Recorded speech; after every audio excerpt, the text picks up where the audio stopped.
best friend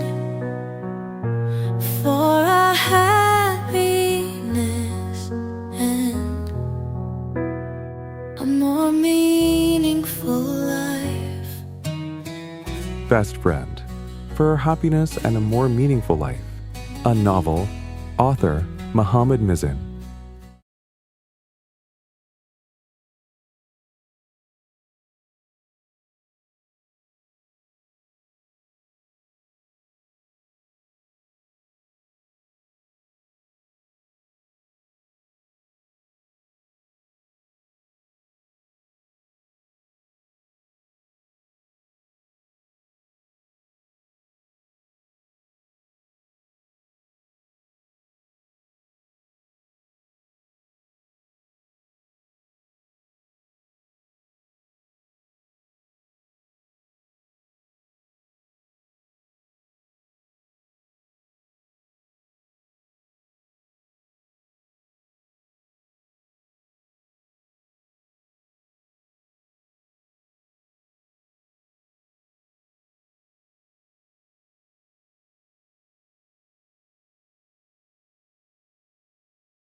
Embarking on Radiance, a Prelude.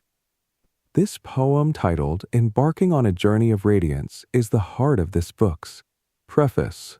Think of it as a prelude, like an appetizer before the main course that prepares your heart and mind for the adventure ahead. Embarking on a journey of radiance. Welcome, young adventurers, to a world where words dance with joy. In the melody of language, happiness blooms, and freedom sparkles. Here, friendships shine as brightly as stars. Here, everyone is valued, especially those who know that 3 + 3 = 6, and 3 × 3 = 9. They discover the true purpose of life here. It's as comforting as a cozy sweater, and as inspiring as the quests of beloved heroes. An invitation to dive into such a lively story, to wander the bright streets of Toronto with Mizamo and Joseph Joe. From their poems, songs, and stories, you too can discover joy and wisdom for the peace of yourself and the world. Bless yourself by joining this journey where everything shimmers brightly. Chapter 1. Seeds of Inspiration. Among Toronto's 81 neighborhood libraries, the Toronto Reference Library at 789 Yonge Street holds a special place in Mizan's heart. It's not just a space where inspiration visits briefly, it's where it lingers like an old friend, always ready with a story to share. This library sparked Mizan's dream of helping others creatively, a vision that felt attainable with a cozy chair and a cup of coffee nearby. Just a short walk away lies another cherished spot, the children's section of the Main Street Library. It was here that Mizan found his first answers and formed connections with like-minded friends. Who could have imagined that profound? Ideas could spring from picture books and the curious gazes of toddlers, such as the magic of libraries. One of Mizan's friends is Joseph, Joe. Joe affectionately calls Mizan Mo. They have known each other for only 3 months, but in the world of library, friendships, 3 months can be long enough to exchange a lifetime of unspoken understanding. Lately, Mo has spent most of his days at the Main Street Library, enjoying its books and perfectly supportive chairs. After a 9-day hiatus, Mo returned, eager to reconnect with Joe. As Mo's familiar footsteps echoed through the library, Joe looked up from his computer screen, his face lighting up as if he'd just made an exciting discovery. "Where have you been? How are you?" Joe asked warmly. Mo smiled, though his emotions were mixed. "I'm a bit of both. Family. Matters kept me away. But enough about that. How's everything with you, my friend?" Joe softened. "I'm good, but I've been waiting for you for 9 days." Mo chuckled. "Lucky me to have someone miss me. Some people close to me might have forgotten." Joe grinned. "Yeah, you're lucky. By the way, that poem and song you shared? They've been stuck in my head." Mo's face lit up. "That makes me happy. I've been reciting and singing those pieces for over 10 years. It's how I stay grounded." Joe leaned in. Sounds like you make your own chances to sing. Mo nodded. I try to share meaningful messages through poems, songs, and sometimes even holy scriptures. Curiosity sparked in Joe's eyes. What kind of messages? Mo replied thoughtfully as if the words were second nature. I often share 3. 1. Avoid following anything you don't understand. 2. God guides and empowers those who listen carefully and embrace. Goodness, these are the wise, led by divine grace. 3. Follow those who seek no reward and are guiding themselves. Joe nodded slowly. Those messages are universal. They make you think. I don't even remember the last time I heard poetry. It's been 30 years. Mo raised an eyebrow. What about music? Joe smiled.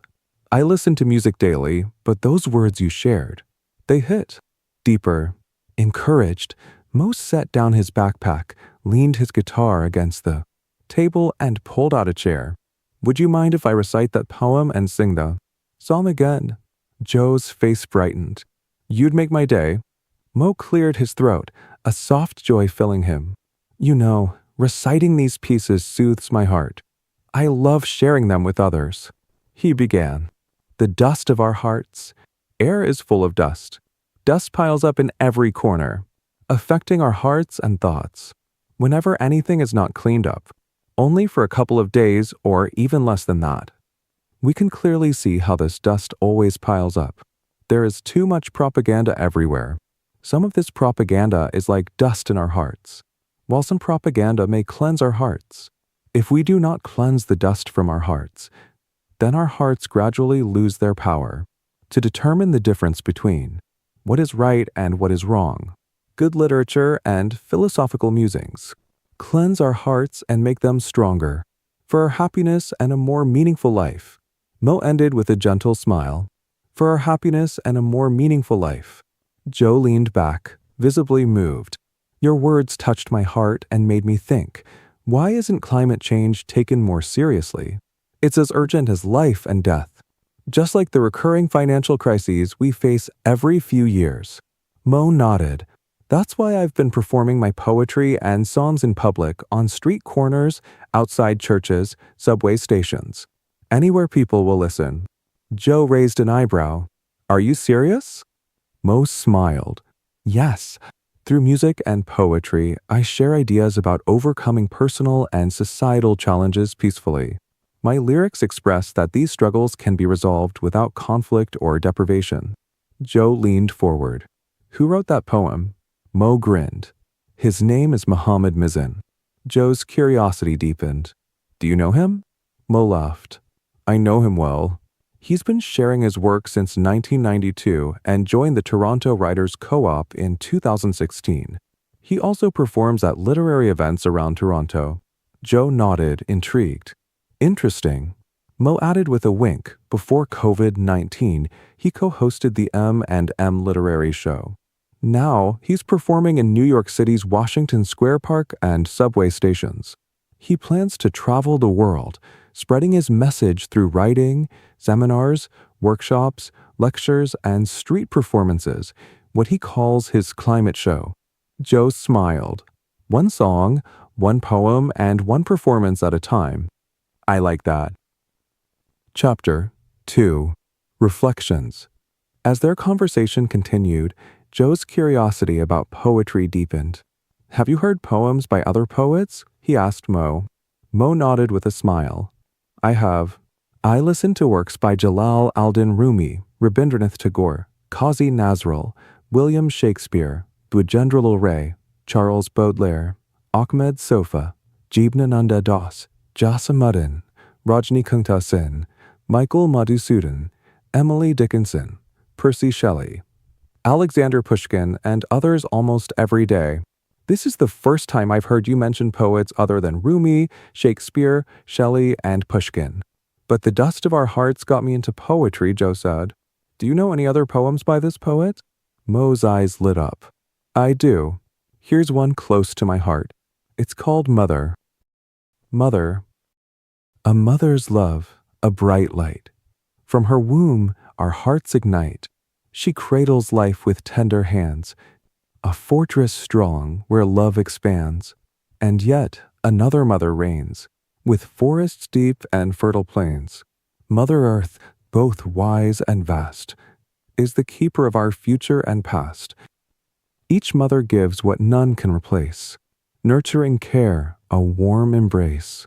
Her arms hold comfort, her heart holds grace.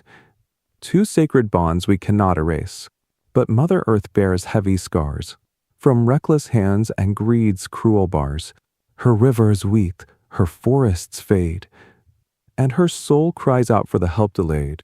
The love we owe to mothers both is not just words, but solemn oaths, to cherish, mend, protect, and restore. The mothers who sustain us evermore, for every breath, for every right. We owe our strength, we owe our fight. To honor life, let's rise and strive. For both our mothers, we must revive. Often Joe listened silently. He asked, "What's the poem's message?" Mo smiled. "It's straightforward. No hidden metaphors. That's why I love it. Everyone takes away the same meaning." "I'm no poetry expert," Joe admitted. "Could you break it down for me?" Mo leaned forward, his tone thoughtful yet firm. "The poem honors two mothers, the one who gave us life and Mother Earth, who sustains us all." Joe nodded slowly. "I get that. So, neglecting the earth is like neglecting our own mothers."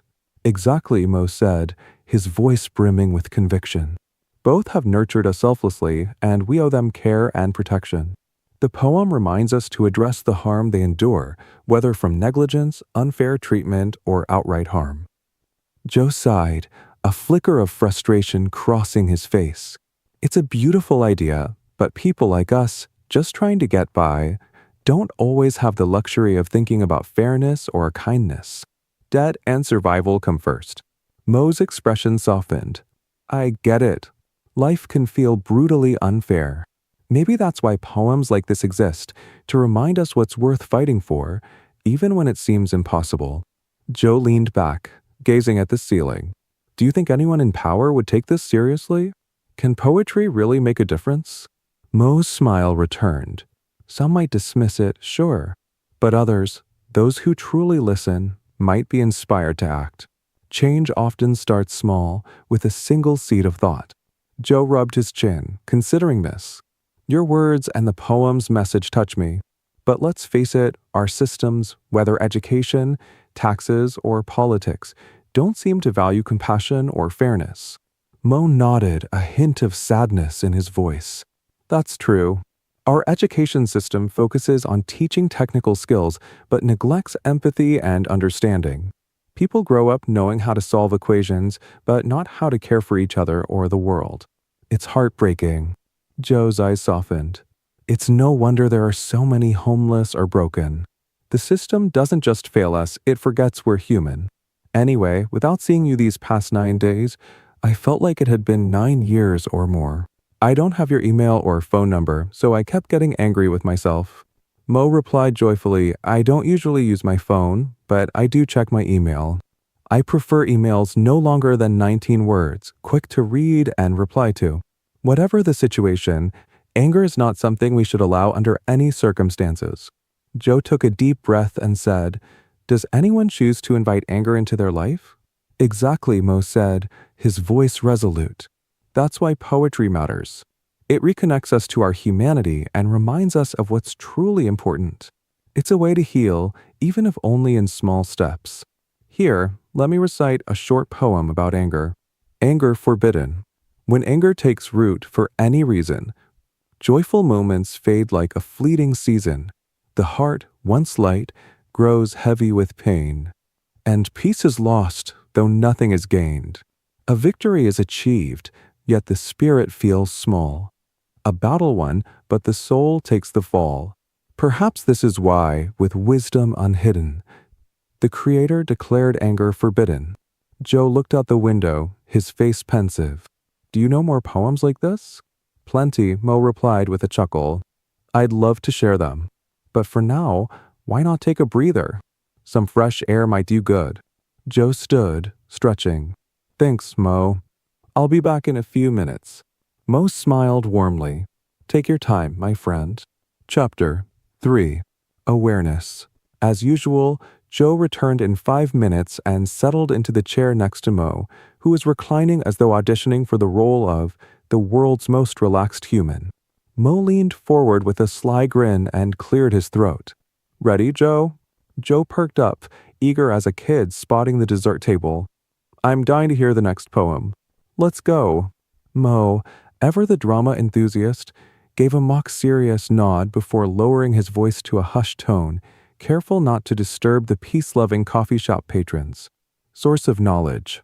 In pages worn, in stories told, flows wisdom's river, pure as gold. No single hand can claim the prize.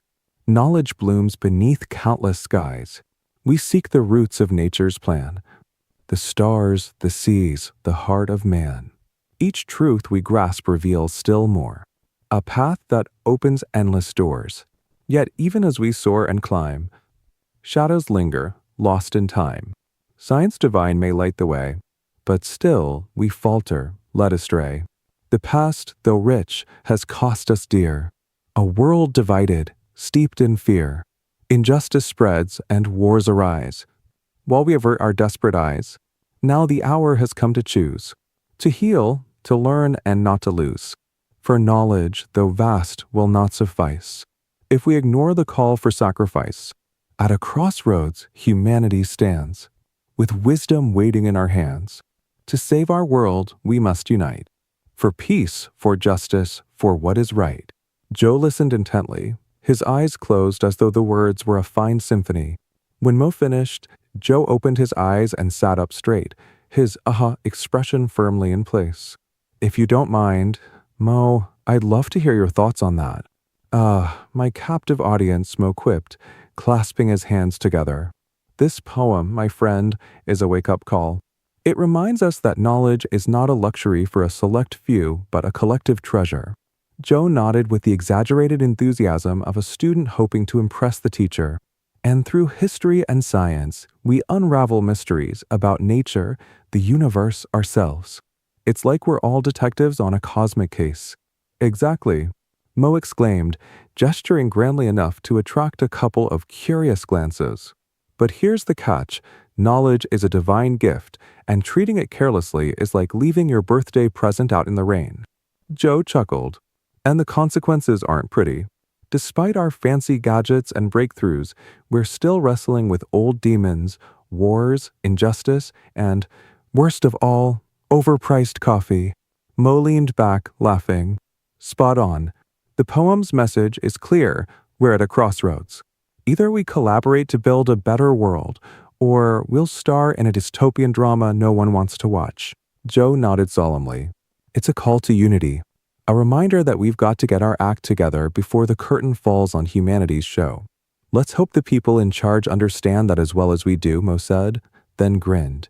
"But who knows? Maybe two unlikely friends like us can make a difference." Joe clapped him on the shoulder. "Well, I've got my notepad ready. What's next?" Mo gave an exaggerated sigh, digging into his backpack.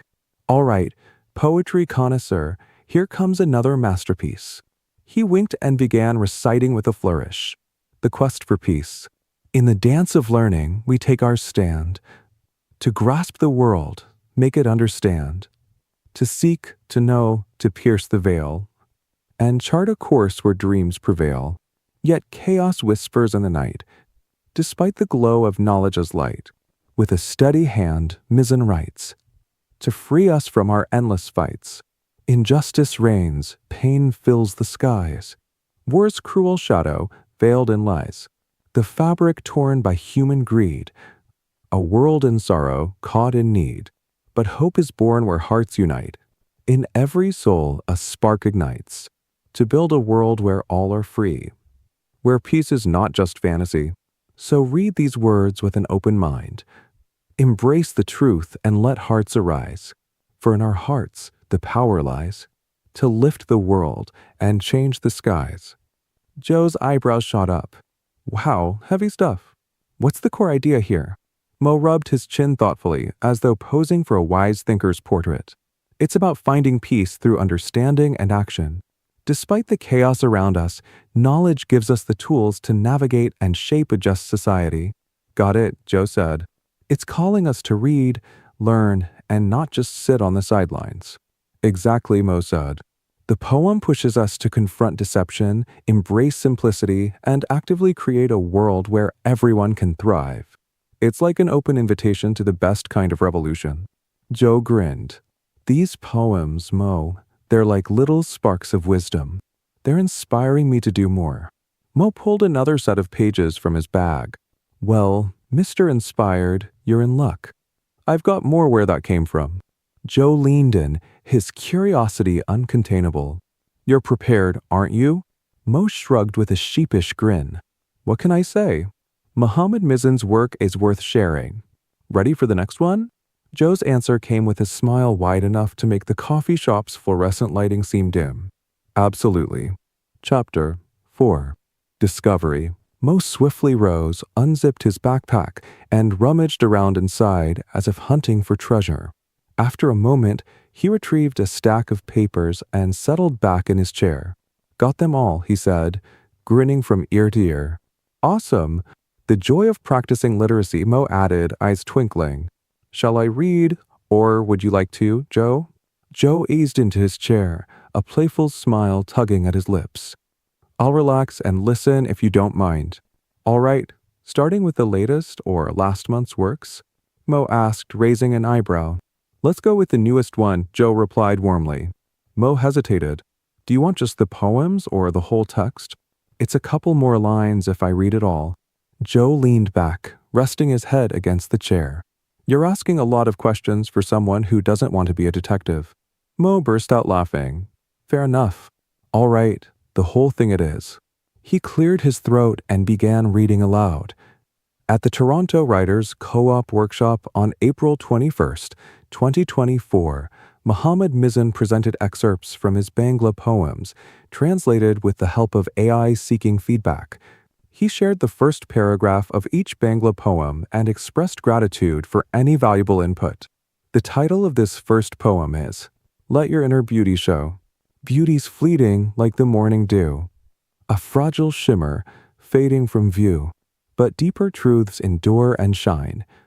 Radiant threads in the soul's design.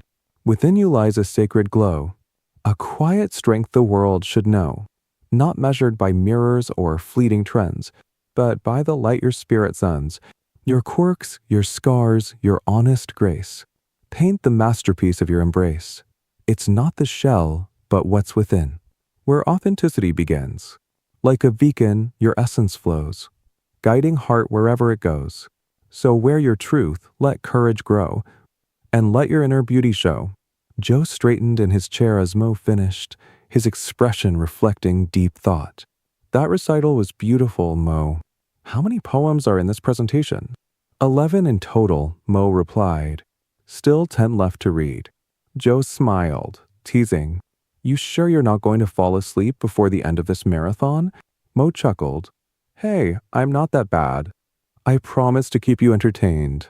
So, what did you take from the poem? Joe asked, his tone growing serious. Mo rubbed his chin thoughtfully. It's about how real beauty isn't just about what's on the outside, because that can change in the blink of an eye. It's more about what's inside, that deeper essence that doesn't fade. Joe nodded. Exactly. The poem suggests we should value our inner qualities because they're what truly matter. They draw people to us. But here's the catch. Even the people closest to us might sometimes drift away because of this same trait. Mo raised an eyebrow. You mean, being authentic can push some people away? Joe grinned. Yep, but that's the paradox of life, isn't it? Embrace who we are, and we'll connect with the right people. It's not about degrees or wealth, it's about being real. Mo gave a thoughtful nod. Well, that sounds like something worth practicing, embracing your quirks and shining the light that's already there. Exactly, Joe said, leaning forward, his expression lightening. Now, what's next? Another gem? Mo chuckled. You bet. But first, let me catch my breath. Chapter 5. Cultural Bridges. Mo adjusted his glasses and turned the page. The title of the next section brought a smile to his face, Cultural Bridges. This chapter feels special, Mo said aloud, catching Joe's attention. It's all about connecting worlds, languages, people, and ideas. Joe leaned back in his chair, intrigued. Cultural bridges, huh? Sounds deep. What's the first piece about? Mo glanced at the page with excitement. The first poem is by Mohammed Mizan, and it's written in both Bangla and English. The first part is in Bangla, and the rest has been translated into English. Joe raised an eyebrow. So, it starts in Bangla and then transitions into English? That's fascinating. Exactly, Mo replied. Should I skip the Bangla part and just read the English? Joe smirked. Do you understand Bangla? Mo nodded. It's my first language.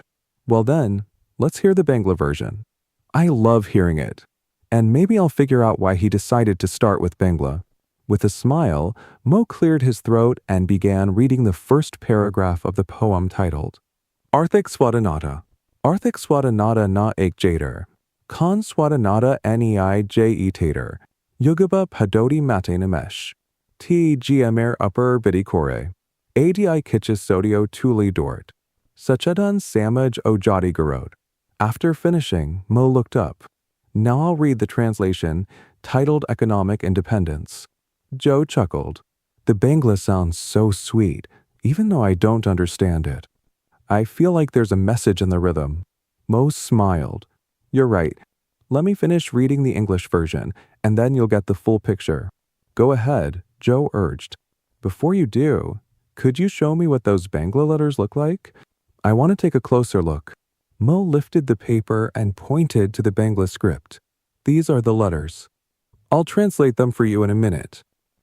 আর্থিক স্বাধীনতা আর্থিক স্বাধীনতা না আছে যাদের কোনো স্বাধীনতা নেই যে তাদের অযোগ্য পদ্ধতি মাঠে নেমেছে টেগমির উপর ভিত্তি করে আদি কিছু সত্য তুলে ধরতে সচেতন সমাজ ও জাতি গড়তে Joe squinted at the paper. Wow, they look so different from English. Intriguing. Mo translated with a wink. The first two lines mean, those who don't have economic independence have no freedom at all. The next four lines translate to, the Ujagva method, CBFD theory, is here, built on Tegme's foundation, to reveal essential truths and create a more conscious society and nation. Joe nodded slowly. I see it now. The meaning is much clearer. Exactly. That's why many literary enthusiasts in the Western world spend years learning Persian to truly understand Rumi's poetry, Mo added with a grin. Joe raised his eyebrows.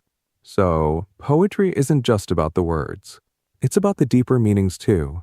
Exactly. Now, let me give you the gist of the economic independence poem, Mo said, clearly excited.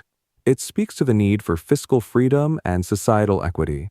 The first part paints a picture of a society trapped in oppressive systems, while the second part introduces the CBFD theory as the solution, guiding us toward fairness, human progress, and minimal automatic investments through every purchase for maximum returns. Joe's eyes lit up. Brilliant. So, it's about creating partnerships based on shared values, not just profit. Yes, exactly, Mo said, clearly pleased. It's about making decisions with empathy, not just the bottom line. Joe grinned. So, in a way, it's like turning a business into a community, where people invest in each other's success. Exactly. The CBFD approach offers an opportunity for people to build financial freedom through shared profits, just like how smartphones connect us all to a world of endless possibilities. Joe laughed. Wait, are you saying CBFD is like smartphone technology? That's one way to look at it. Mo chuckled. Think about it. Most people use smartphones without understanding the underlying tech, but they still get the benefits. CBFD works the same way. It provides financial opportunities for everyone involved, even if they don't fully grasp the mechanics. Joe thought for a moment, then grinned. Now I get it. So, CBFD is like a gateway to economic freedom for everyone. Exactly, Joe. It's about creating a system where people can benefit, no matter where they start from. Joe leaned back in his chair, clearly impressed. This is amazing, Mo. What's the next poem? Mo's eyes sparkled. The next one is titled Iayap Hien, which in English means in this campaign. Should I read the first paragraph in Bangla?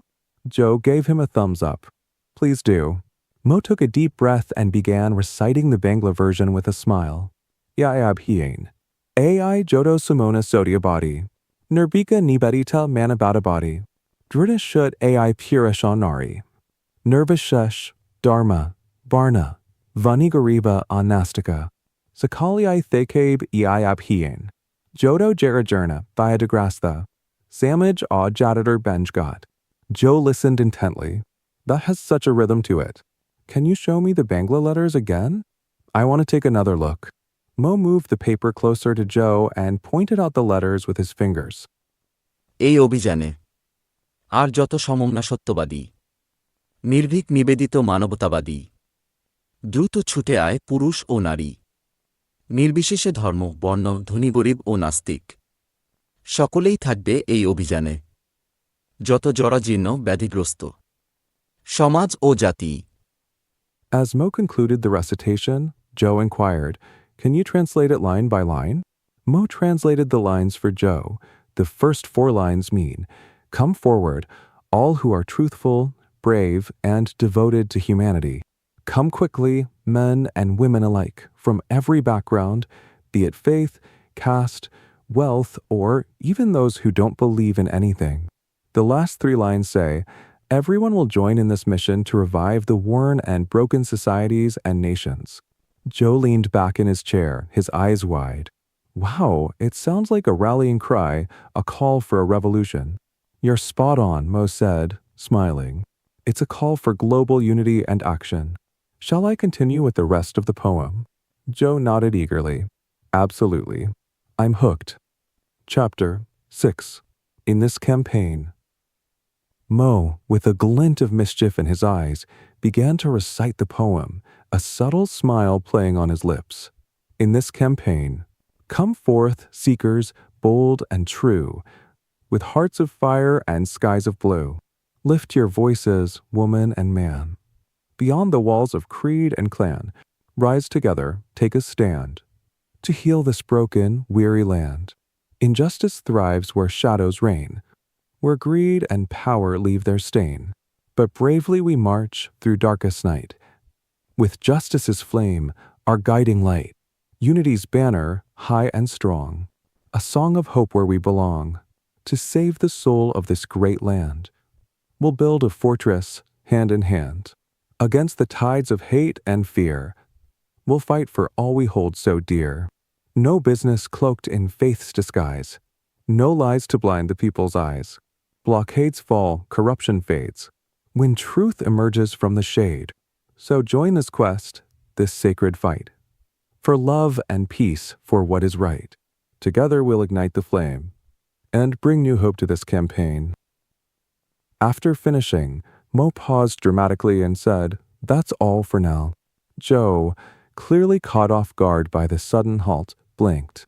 "They seem much better and more interesting this time," he said as if the poem had dared him to take sides. "If you understand the original Bangla poem," Mo replied, "you'll grasp its true meaning, plea, and demand more effectively." Joe's curiosity was piqued. "Can you summarize the poem for me, Mo?" Mo inhaled deeply and began, "This poem urges us to stand together for truth, justice, and unity. It calls on us to rise above petty differences and confront oppression and violence. It also warns against threats to national unity like corruption and deceit." "I see," Joe said slowly. "Overall," Mo continued, his voice a notch more serious, "it's a rallying cry to make the world a better place." Joe's face lit up. "Exciting! Can't wait to hear more poems." Mo chuckled. "Are you ready for the next one, or should we skip the Bangla part?" "I'd like to feel the essence of Bangla, but let's save some time," Joe grinned. "All right, Joe. The next title in Bangla is a Manamal, which translates to faithful deeds in English. First, the Bangla portion." Joe raised his hand. "That's enough. Let's move on. But don't skip the English version," he added with a laugh. Mo cleared his throat and began. "Faithful deeds, in bodies void of spirit's flight, as faithless deeds take flight, This saying is simple yet profound. To grasp its essence, deeply bound. For many, it's a daunting tale. Without a clear grasp, they may flail. What, indeed, is faith's actual trial? And deeds that follow without fail? In the dance of devotion, where faith holds sway, with Allah's sovereignty, our hearts do weigh. We pledge allegiance to the divine decree. No lawgiver but Allah we decree. In Arabic's sweet refrain, we sing and sway. There is no law but God's will, we faithfully say. In the union of words at the journey's end, we commend the Prophet Muhammad, Allah's messenger, in hearts that grasp Allah's sovereignty grandly, and vow to heed his command. For them, the lessons must expand, to establish his decree in the land. These teachings termed Amal in Arabic's hand. Beyond prayers, fasting, pilgrimage, alms, they stand. More yet to embrace, a divine band. Mo concluded, that's the end of this poetic journey. Joe clapped. What's next? Mo grinned. The next title, Sutho Gon, Kavita, Natok, translates to healthy songs, poetry, drama in English. Shall we? Joe nodded. Yes, please. But don't think I'm falling asleep. I'm just deep in thought. Mo laughed and continued. Healthy songs, poetry, drama, in melodies sweet where echoes soar, in verses that sing of what we're for, in dramas played with hearts untold, where truths are taught, where lies unfold, in fearless minds, in hearts that burn, in nations striving for paths to learn. Let courage rise, let wisdom light. Through shadowed paths, let truth take flight.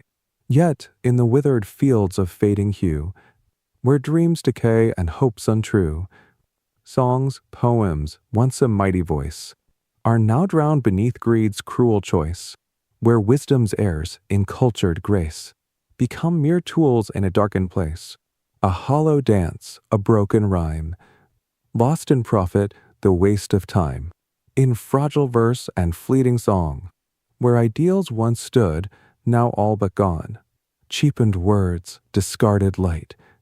Embrace the fallen, shun the right, a blinded world in mental chains, stumbling forward, lost in vain, swiftly swept by darkness tide, where truth and justice cannot bide. Mo's tone turned solemn. The essence here is the power and duty of art to uplift and inspire.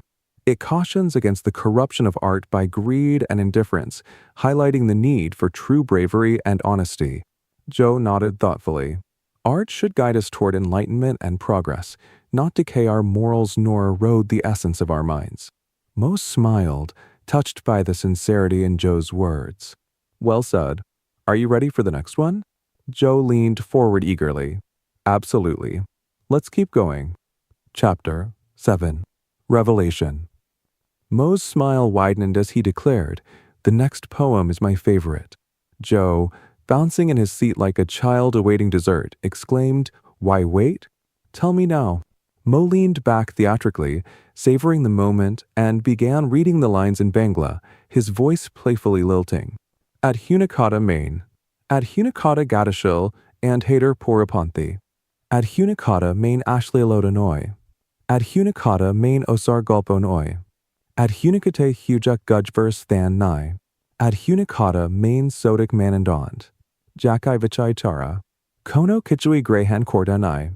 Mo concluded dramatically, this marks the end of the first stanza in the original Bangla poem. Could you translate it for me line by line, please? The first line translates to, modernity is ever-changing, standing against ignorance. The second line reads, modernity rejects vulgarity. The third line states, modernity is not a frivolous tale, and the fourth, in modernity, there is no place for deceit or idle chatter. The final three lines convey, modernity does not mean accepting anything without thorough examination. Now, knowing this, how eager are you to discover the next two paragraphs, my friend? Joe, eyes gleaming, replied, I'm thrilled. These lines have already opened my eyes to another step in understanding. Good, Mo said, leaning forward with mock gravity, because the journey has just begun. Without further ado, Mo recited the poem's English version. Modernity means, in the swift current of modernity's stride, a challenge to blindness with open eyes wide. Modernity is not the stain of decay, nor does it weave faceless tales in the fray. It's the light that clears deceit from the night, the absence of gossip, the quest for what's right. In modernity's wake, truth takes its stand, where scrutiny sharpens every hand. What is this? Why does it dwell? What purpose drives it? What stories to tell? In modernity's realm, no stone is left unturned. Each answer pursued, each lesson earned. Modernity is clarity, pure knowledge gained. Where blind faith falters and reason is maintained, it blooms in discourse where wisdom sways. In the dance of thoughts where truth stays, we reach for the essence amidst the storm, refusing falsehood in any form.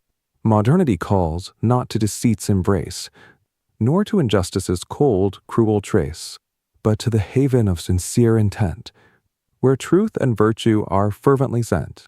As the poem concluded, Joe let out a slow, appreciative whistle.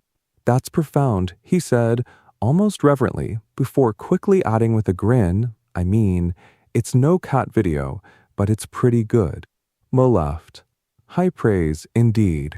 "Mo," Joe said, his voice turning serious, "could you turn this poem into a psalm?" Mo's eyebrows shot up. "A psalm? Are you sure you want to subject the world to my singing voice?" "Absolutely." "I'm ready for anything," Joe said, straightening up and placing his hands on the keyboard. "Let's hear your modernity melody." Mo smirked, then said, "Whether it becomes a psalm or not, I don't know. Let's give it a try. Write down these lines, please." The Psalm of Modernity. Modernity, ever-changing, stands firm against ignorance. Modernity rejects vulgarity with unwavering defiance. No frivolous tales within her embrace, for deceit and idle chatter find no place. With eyes that see beyond the surface gleam, she insists on truth, examining every dream. In her realm, acceptance is never blind, for in modernity, a discerning mind we find. Joe typed furiously, then glanced up expectantly. "Is that it?" "For now, that's all for the song. I'm saving my vocal cords for karaoke night." Joe chuckled, then asked, "Could you tell me the essence of this poem, my dear best friend Mo?" Mo nodded. The poem emphasizes modernity's virtues. It opposes blindness and deception, does not condone obscenity or baseless tales, and values rigorous standards, scrutiny, and selection. It promotes clarity and knowledge, rejecting blind adherence and fostering meaningful discourse. Joe clapped his hands. "That's powerful." Mo added, "Modernity guides sincere intentions and just actions, focusing on truth and virtue." After a contemplative pause, Joe glanced at the wall clock and groaned. "We have less than an hour left. The library closes at 5 today." Mo's face fell. "Oh, right. It's Friday. I totally forgot. How many more poems do you have?" Joe asked. Mo thought for a moment. "For more. If I skip the Bangla part completely, we can finish without rushing. Otherwise, you'll have to wait until our next visit, or I can email them to you." Joe pretended to consider. I think I'll survive the suspense until next time. But you owe me snacks to make up for it." Mo chuckled. "Deal." Chapter 8. Insight. A brief pause, Joe spoke, his tone reflective. "Go the best way. I want to hear the rest." Without hesitation, Mo turned the page, took out the poem, and, with a faint smile on his face, began to read aloud. Special invitation. From his infinite love, the Creator shaped humanity in his image draped. With a breath, he kindled a divine spark. A sacred trust, a guiding mark. Each faith is sent forth from eternal grace, illuminating hearts every time and space. Yet, when divine wisdom is set aside, chaos reigns and peace subsides. Corruption festers, justice wanes. A world in shadows, love strains. But deep within, a call persists, to rise above where hope exists. O believers, hear this urgent plea. A call for peace, for unity, not by flawed hands of human decree, but through his truth let freedom be. No fear shall bind, no doors shall close, and harmony blooms where wisdom flows. Gold-adorned daughters will walk unafraid in lands of light where love is displayed. This promise, etched in holy design, proclaims a world of divine peace.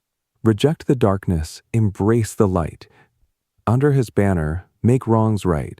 Rise, O world, to this sacred call. Unite as one, break every wall. A new dawn beckons, divinely aligned. A radiant future for all humankind. Mo kept the poetry paper folded gently, the words lingering in the air as he looked at Joe, who seemed lost in thought. Joe broke the silence. What's the central theme of this poem? Mo's voice carried conviction as he replied, the central theme of Special Invitation is a divine call for unity, peace, and justice. It emphasizes that humanity's creation is sacred, with a responsibility to live harmoniously under divine guidance. The poem contrasts the chaos of human-made systems with the promise of peace offered by spiritual principles. It's a plea for collective action to reject darkness, embrace light, and strive for a world aligned with justice and love. Joe nodded slowly, his gaze steady. Mo, we need peace among all races and faiths because we are all human beings. Mo's eyes softened. Yes, Joe, that's the essence of everything. Recognizing our shared humanity is where true peace begins. Chapter 9. Serenity.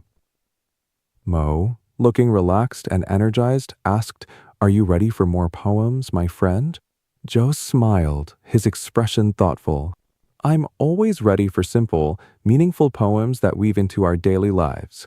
I especially cherish those where I can see myself, whether in the hope of future success or the fear of losing something precious. Mo nodded, sensing the depth in Joe's words. Well, the next poem is titled Is Everything Okay? Here it goes. Is everything okay? In solitude, the Creator crafts profound design. A cosmic rhythm, a thread divine. Is it a lure that binds our fleeting gaze, or the eternal call of celestial ways? A lure, no mere whim of desire's play, but the brushstroke of heaven's grand ballet. Does not dare whisper in the realm of fire, where mortals ascend through faith's empire. What can one forge from the clay of will, to mold a soul with beauty distilled?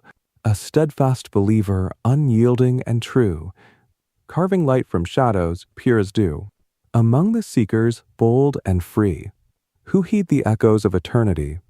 Their deeds are hymns, their words of flame, a mirror of the divine, untainted by shame. In life's eternal waltz, some glide with grace, their steps etching truth in time's vast space. They weave symphonies in acts of care, holding creation's essence, fragile yet rare. Through mists of time, they chart their course, guided by love, an endless source. Do they dwell in hearts, eternal, alive, or soar in realms where spirits thrive? Between the finite and the infinite, they stand, bridging the void with a steady hand. Through trials endured, through hope's bright flame, they rise immortal in virtue's name. So, is everything okay? Look within, where the answer may stay. Joe closed his eyes, letting the words sink in. When the poem ended, Mo said, "That's the end of the poem." Joe, still with his eyes shut, asked, "Could you recite it once more?" What a lovely sound. Mo smiled warmly. "Sure." And with that, he recited the poem again. Joe sat up straight and opened his eyes. "What's the central theme of the poem?" Mo replied thoughtfully to me, "The poem explores the deep connection between our actions, divine will, and the pursuit of purity and truth. It questions whether life's allure reflects our desires or a greater, divine design." I see. The poem suggests that true beauty and virtue come from aligning with a higher purpose through genuine actions and pure desires. That makes sense, Mo. It also highlights how individuals who embody these virtues leave a lasting legacy of purity and harmony, guided by divine principles that shape noble human endeavors. Joe nodded thoughtfully. Excellent. What's the title of the next poem?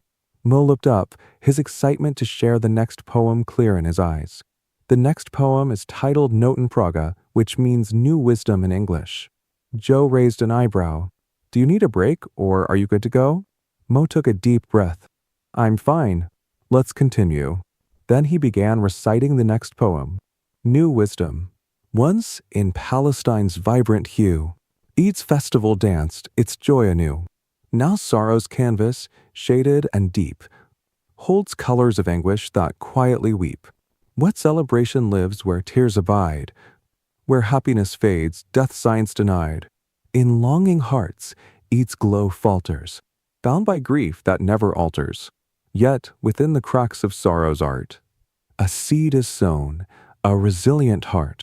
Through bonds of pain, a wisdom grows. Where shattered light in darkness glows. Oh, where is the Eid of endless grace?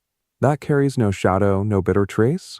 In sorrow's rift, a truth takes flight, transforming despair into radiant light.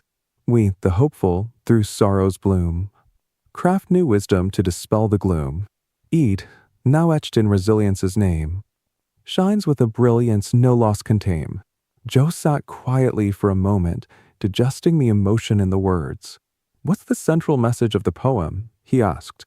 Mo looked up, his gaze somber. The poem reflects the deep sorrow experienced by Palestinians during Eid, a festival usually filled with joy. It contrasts the vibrant hues of past celebrations with the current anguish, showing how sorrow has overshadowed joy. I see. It suggests that, despite the sadness, a new form of wisdom and hope can emerge from this sorrow. Joe nodded, his voice gentle. Does the poem have any other message? Yes, Mo replied. It speaks to how sorrow transforms our celebrations into moments of reflection, emphasizing the need for a deeper understanding and empathy toward the suffering of others. Joe paused for a moment. What's the next poem? Mo smiled softly, already preparing for the next reading. The next poem is titled Be Aware of Them. Let's begin. Be aware of them. In the whispers of the sacred verse concealed, lurks a shadow where truth is repealed. What has Allah proclaimed so crystal and clear? In the light of Al-Baqarah, the warning appears. Verse 174, a call to unveil. Of those who deceive, whose hearts have failed. They trade the essence of innocence divine for flames eternal where no stars shine. Be vigilant, O seekers, hold steadfast your face. For falsehoods encroach with a cunning embrace. They twist the meaning of Tawheed's creed, sowing confusion with a relentless greed. Tawheed, Allah's sovereignty, pure and supreme. A covenant of faith, a heavenly beam. To him, the pledge unwavering and true, a guiding light for both me and you. Yet they barter the truth for a fleeting gain, binding humanity in ignorance's chain. Rise, O believers, let your hearts discern. From deception's shadows to the truth return. Joe smiled knowingly. What's the central theme of this poem? The main theme is the importance of Tawheed, which means God's sovereignty, Mo replied. It warns against those who twist religious truths and stresses the need for integrity and vigilance. I see. It urges readers to uphold the true essence of Tawheed, acknowledging Allah's sovereignty. Joe's curiosity piqued, and he asked, What is Allah? Mo cordially explained, Allah is the name of God. Joe nodded. Yes, it's a didactic poem, teaching the importance of understanding and preserving the true essence of Tawheed and warning against those who distort it. You got it, Joe, Mo said, smiling. What's the last poem?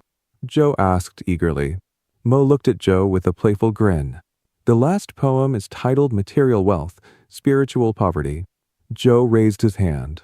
Please hold off on reading it now. I need a break. Before Joe could leave for the washroom, the librarian's voice echoed through the library.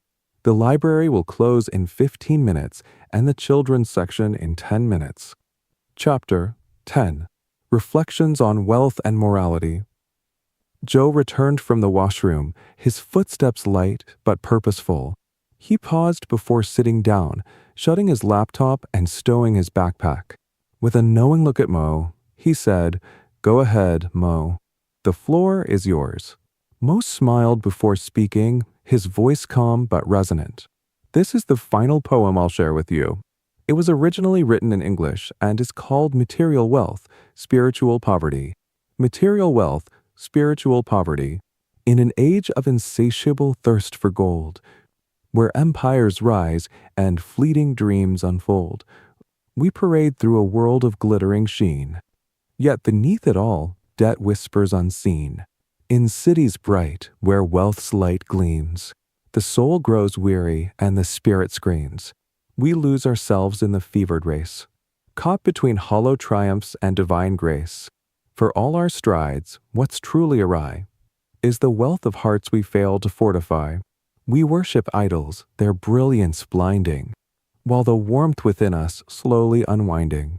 Democracy and capitalism, their voices loud, betray the very promises beneath the shroud. For when we turn from the divine's pure call, we forget what's real, and in blindness we fall. The rich grow richer, untouched by the law, while the common man is bound by flaw. But if we return to sacred creed, true wealth will bloom, and all will be freed. As the final stanza hung in the air, Mo folded the paper with a gentle sigh. He looked at Joe, whose face mirrored a quiet contemplation. Joe broke the silence, his voice soft but steady. We've still got 5 minutes. What would you say is the heart of this poem? Mo sat back, taking a deep breath before responding. Material wealth, spiritual poverty critiques the false sense of abundance that modern society celebrates. It speaks to the disparity between outward prosperity and the spiritual emptiness that runs beneath. Joe nodded thoughtfully, the words settling with him. It's a hard truth, but one that many of us overlook. Mo continued, his voice growing a touch more fervent. Yes, it highlights how we've built a world of luxuries, yet remain in debt, emotionally, spiritually, and financially. The poem reminds us that true wealth isn't what you own, but what you carry inside. Our obsession with material gains only distances us from what is meaningful. Joe leaned forward slightly, intrigued. And what does the poem say about capitalism? Mo's eyes darkened for a moment, a quiet resolve in his words. It doesn't condemn capitalism itself, but it warns against the dangers of pursuing it without moral guidance. When we divorce financial success from ethical and spiritual principles, we create a world where the rich grow richer at the expense of everyone else's dignity. Joe paused, processing the depth of Mo's words. I see. So, the poem calls for balance. Mo nodded slowly. Precisely. The balance between material wealth and spiritual health is essential.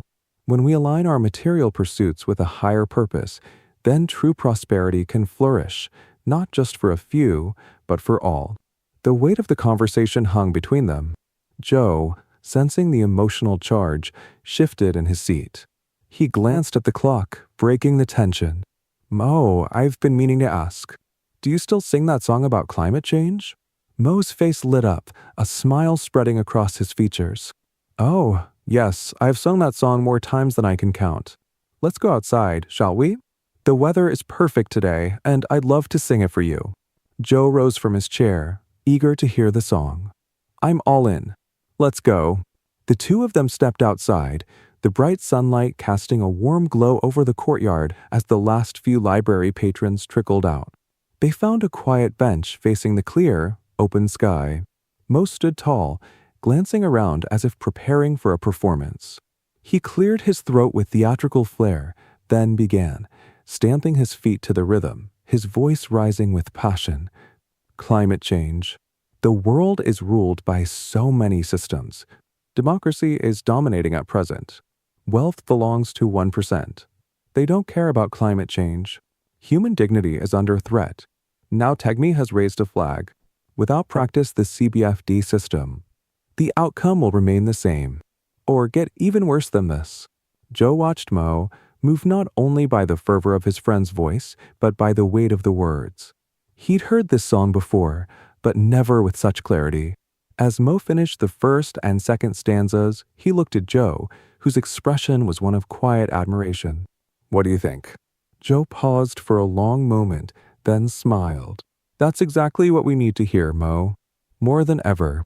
Mo nodded, his eyes bright with purpose. It's the truth. If we don't act, we'll see the consequences for generations to come. Joe stood up, feeling the weight of the conversation, and with a deep breath said, I think we have the power to make a difference, Mo. Maybe, just maybe, the world can change. Mo gave him a knowing look.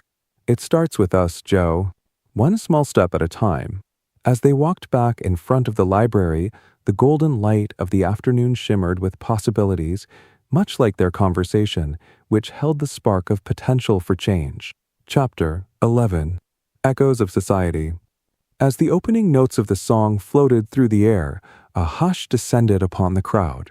The melody wove through the sound of chattering voices, an invisible thread drawing everyone's attention.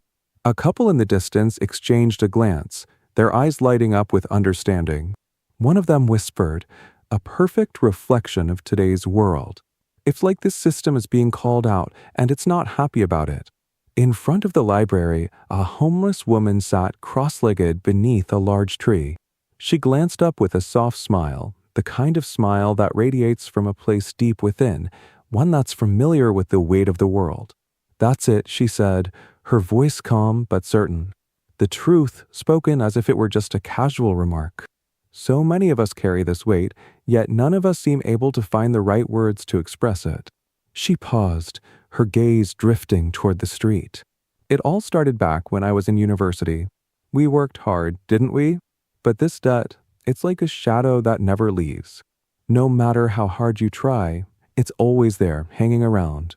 Joe, standing nearby, took a step closer, his brow furrowing as he considered her words. It's the system, isn't it? He said, his voice carrying the weight of someone who's been around long enough to feel the cycle repeat. Every decade or so, relationships break, businesses fail, everything crashes because of the same old recession. From another bench, a stranger chimed in, nodding slowly. It's a cycle, all right. You'd think we'd have figured it out by now, but nope. The wheels keep turning, and we keep waiting for a different outcome. Joe turned back to the homeless woman, his face softening with empathy. People like me, well, we lose our jobs when we hit 50, he said, his voice almost a whisper, the years of experience weighing down on him. The woman nodded gravely, understanding. I know that pain well. It's everywhere. You see it on every street corner, in every story. Joe continued, more to himself than anyone else. After a few failed attempts, finding work again, real work with the same respect, the same security, it feels like a distant dream. And then, family breakdowns, divorce, addiction, homelessness. It's all tied up in this mess. A voice from behind interrupted, cutting through the heaviness of the conversation. But is pot really the problem? Some folks don't think it's a drug, just a way to unwind. The homeless woman let out a raspy laugh, shaking her head. Oh, don't even get me started on that one. The only good thing Trudeau's government did was decriminalize marijuana. At least we got that right. Joe, half amused and half curious, raised an eyebrow. So, you're advocating for pot smoking now? The stranger grinned. Not advocating, just speaking from experience. I quit smoking cigarettes when I realized they were doing more harm than good. But pot? 2 joints a day and I'm fine. Keeps me calm and helps my heart. No more arguing at home. The woman's eyes twinkled. For me, it's about finding peace, especially when life's chaos takes its toll. Sometimes, it's the little things that hold us together. Joe turned to Mo, who had been quietly observing. Do you know these people? He asked, motioning toward the conversation happening just a few feet away. Mo shook his head. Not a clue. Joe, a little amused, raised an eyebrow. Could you ask her what she thinks is the worst policy of Trudeau's government? Mo didn't hesitate. Excuse me, ma'am, what do you think is the worst policy of the current government? The woman's expression darkened slightly, a flicker of concern crossing her face.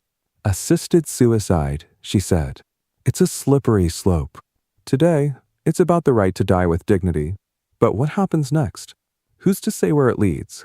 Look at what's happening in other parts of the world, where entire populations are being manipulated by similar policies. Joe blinked, taken aback. Are you okay with that view? The woman's voice softened but remained firm.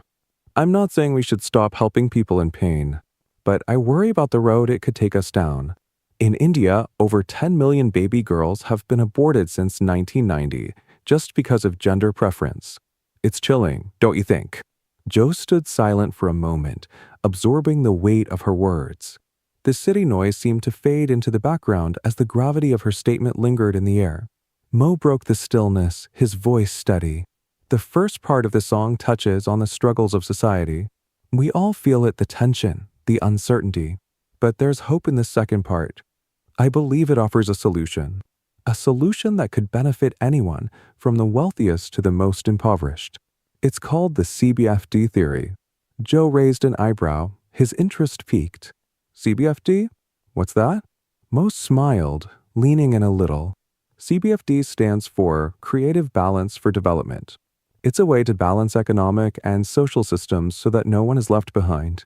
If applied, it could erase financial crises, both personal and global.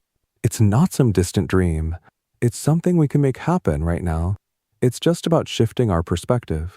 Jo, intrigued but still uncertain, leaned in closer. And Tegme? What's that? Mo's eyes brightened. Tegme stands for Techno-Economic Global Mega Enterprise. It started in Dhaka in 2012 and expanded to Toronto in 2014. It's a business model built around the principles of CBFD, creating wealth that flows back to the people. Stability for everyone, not just a lucky few. Jo paused, his mind processing. Sounds simple. Is it really that easy to implement? Mo nodded confidently. It is simple, but more importantly, it works. Whether you're an individual, a business, or even a government, if you integrate CBFD into your strategies, you'll see financial stability quickly.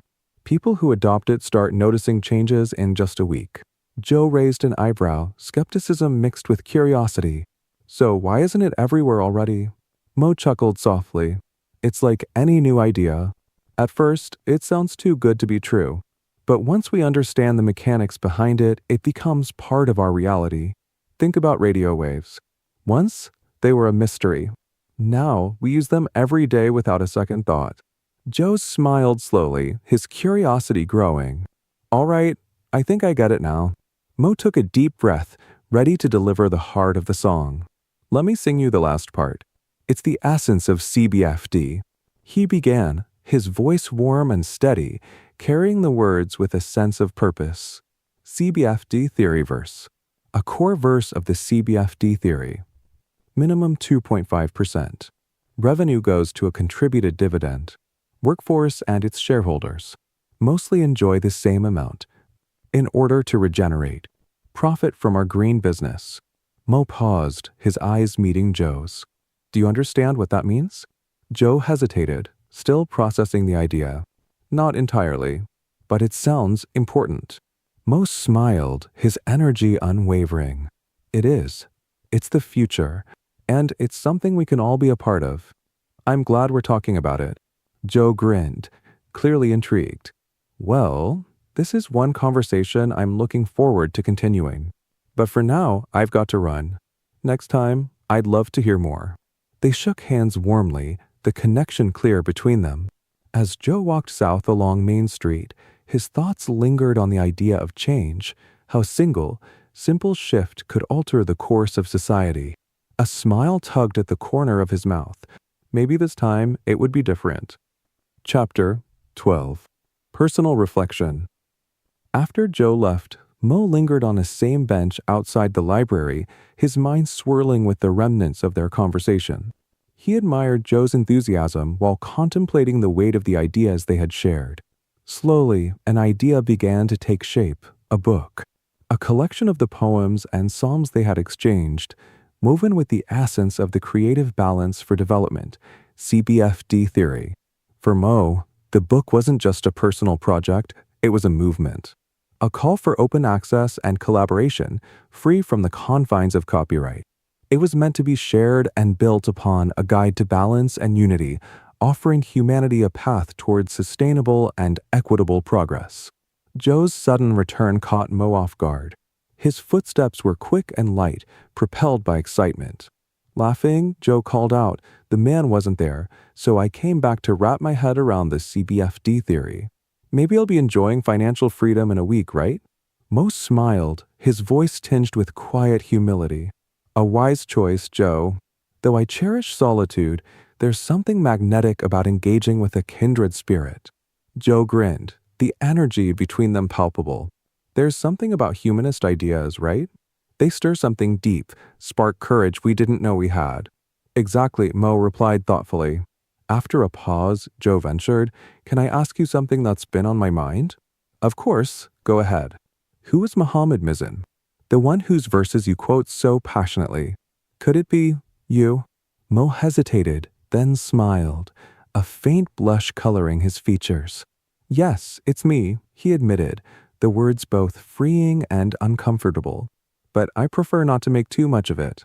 In a fractured world, I'd rather let the work speak for itself. Identity can carry too much weight." Joe frowned slightly, intrigued. "But wouldn't embracing your identity make your message even more powerful?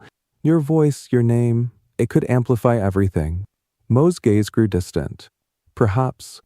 Maybe it is time to speak more directly, to address the issues that matter, to advocate for balance and change. But in the end, my work must stand on its own." Joe's eyes lit up. "Now that's brilliant. This isn't just a book, it's a movement, a testament to your vision." Mo chuckled softly, the excitement infectious. "Perhaps. It might be time to take that step." Their conversation shifted to a lighter tone as Joe asked, "But Mo, do others appreciate your Bangla poetry as much as I do?" Mo smiled, touched by the question. "Actually, yes. Brett Matthews from the Toronto Writers Co-op praised them recently at a workshop. Hernani, another member, even called them beautiful online." Joe's smile widened. "You have real talent. Don't let anything, especially self-doubt, hold you back." Mo's response was quiet but firm. "Compliments are humbling, Joe. They remind me of the importance of humility. Praise can easily lead to arrogance, and I strive to avoid that. True humility grounds us." Joe nodded. "True. But don't let unwarranted criticism get in your way either." Mo looked up at him, contemplative. "I rarely speak about my work, except to my mentor, Syed Ahmed Bello. Praise, even when well-meaning, makes me uncomfortable. But I do understand its value." Joe smiled knowingly. "And what about now, when people like me offer praise?" Mo's smile was gentle. "I've grown accustomed to it, but my focus remains on sharing 3 core messages, mostly through poems and songs." "3 core messages?" Joe asked, intrigued. Mo nodded. "First, the solution to the world's crises lies in consciously following God's law and integrating it into our daily lives." Joe mulled this over. "Our world is rich in resources, but poor in peace. It feels like our leaders are pushing us toward destruction." Mo's expression darkened. "My second message is the urgent need for collective action on climate change. Individual efforts aren't enough. We need to act as one." Joe frowned. "More than 36 organizations are already working on this globally. Why not join one of them?"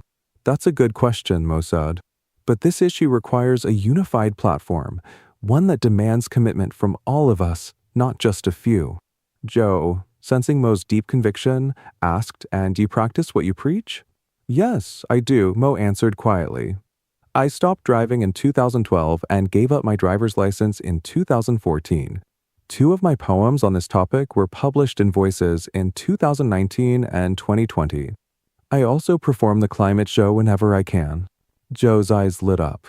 "That's amazing. You're walking the talk." Mo's smile was warm but modest. "I try. It's not enough to talk about change.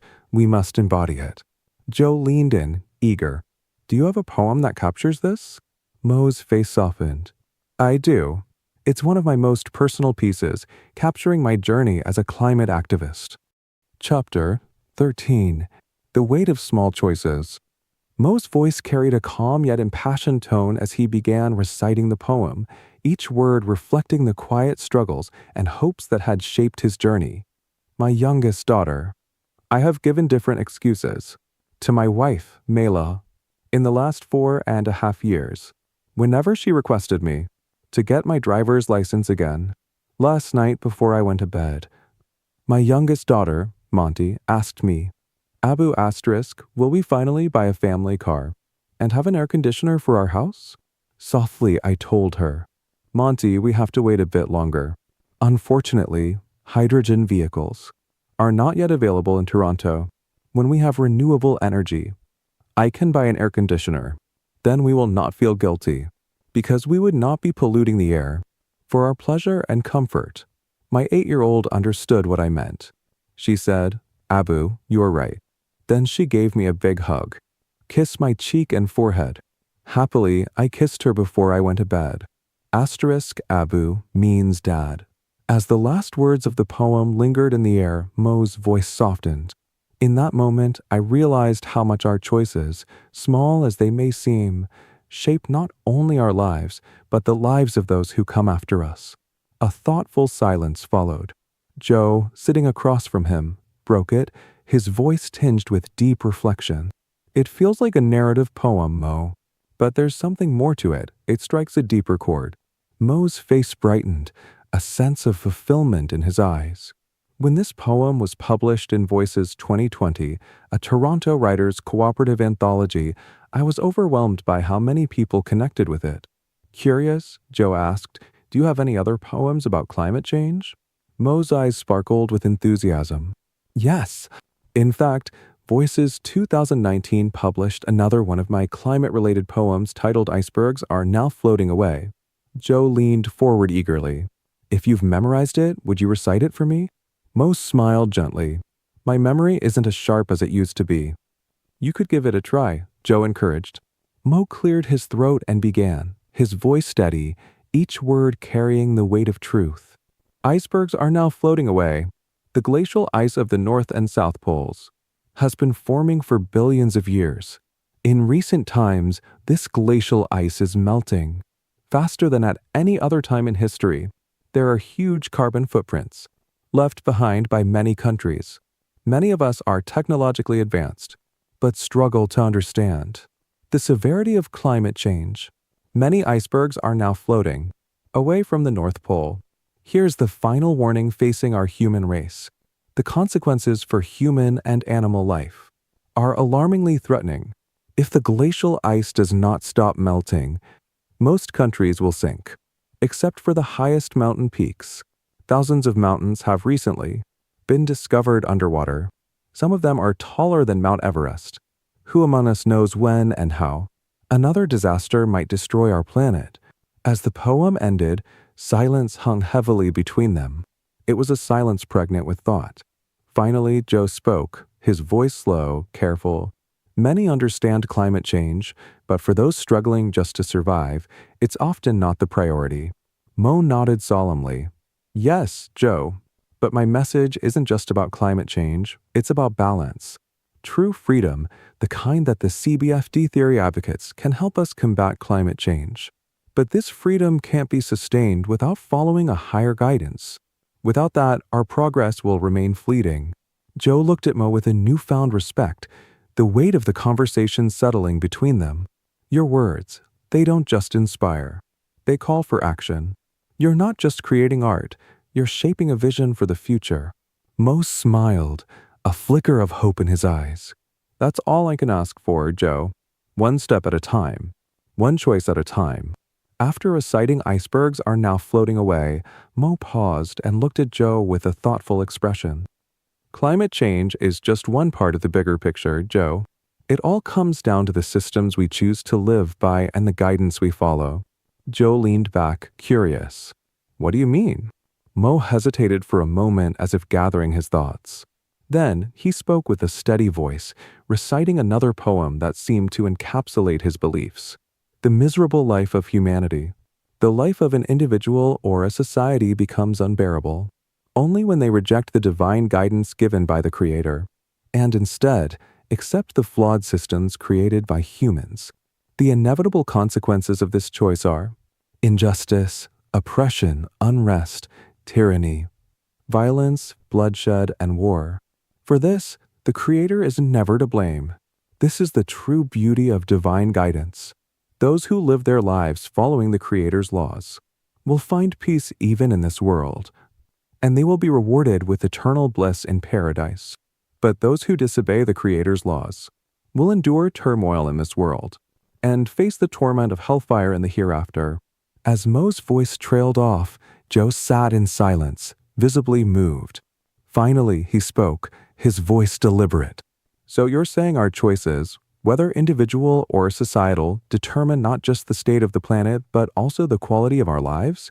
Mo nodded. Exactly, Joe. Whether it's climate change, financial systems, or social structures, it all stems from the same root, balance, and guidance. Without a higher moral compass, we create systems that perpetuate the problems we're trying to solve. But when we align with divine guidance, true freedom and peace become possible. Joe leaned forward, a spark of understanding in his eyes. Your words, they don't just make me think, they make me want to act. To change something, even in a small way. Mo smiled, a flicker of hope lighting up his face. That's all it takes, Joe. One choice at a time. Small choices, when guided by wisdom, can shape a better future for us all. Chapter 14. Conversations and Solutions.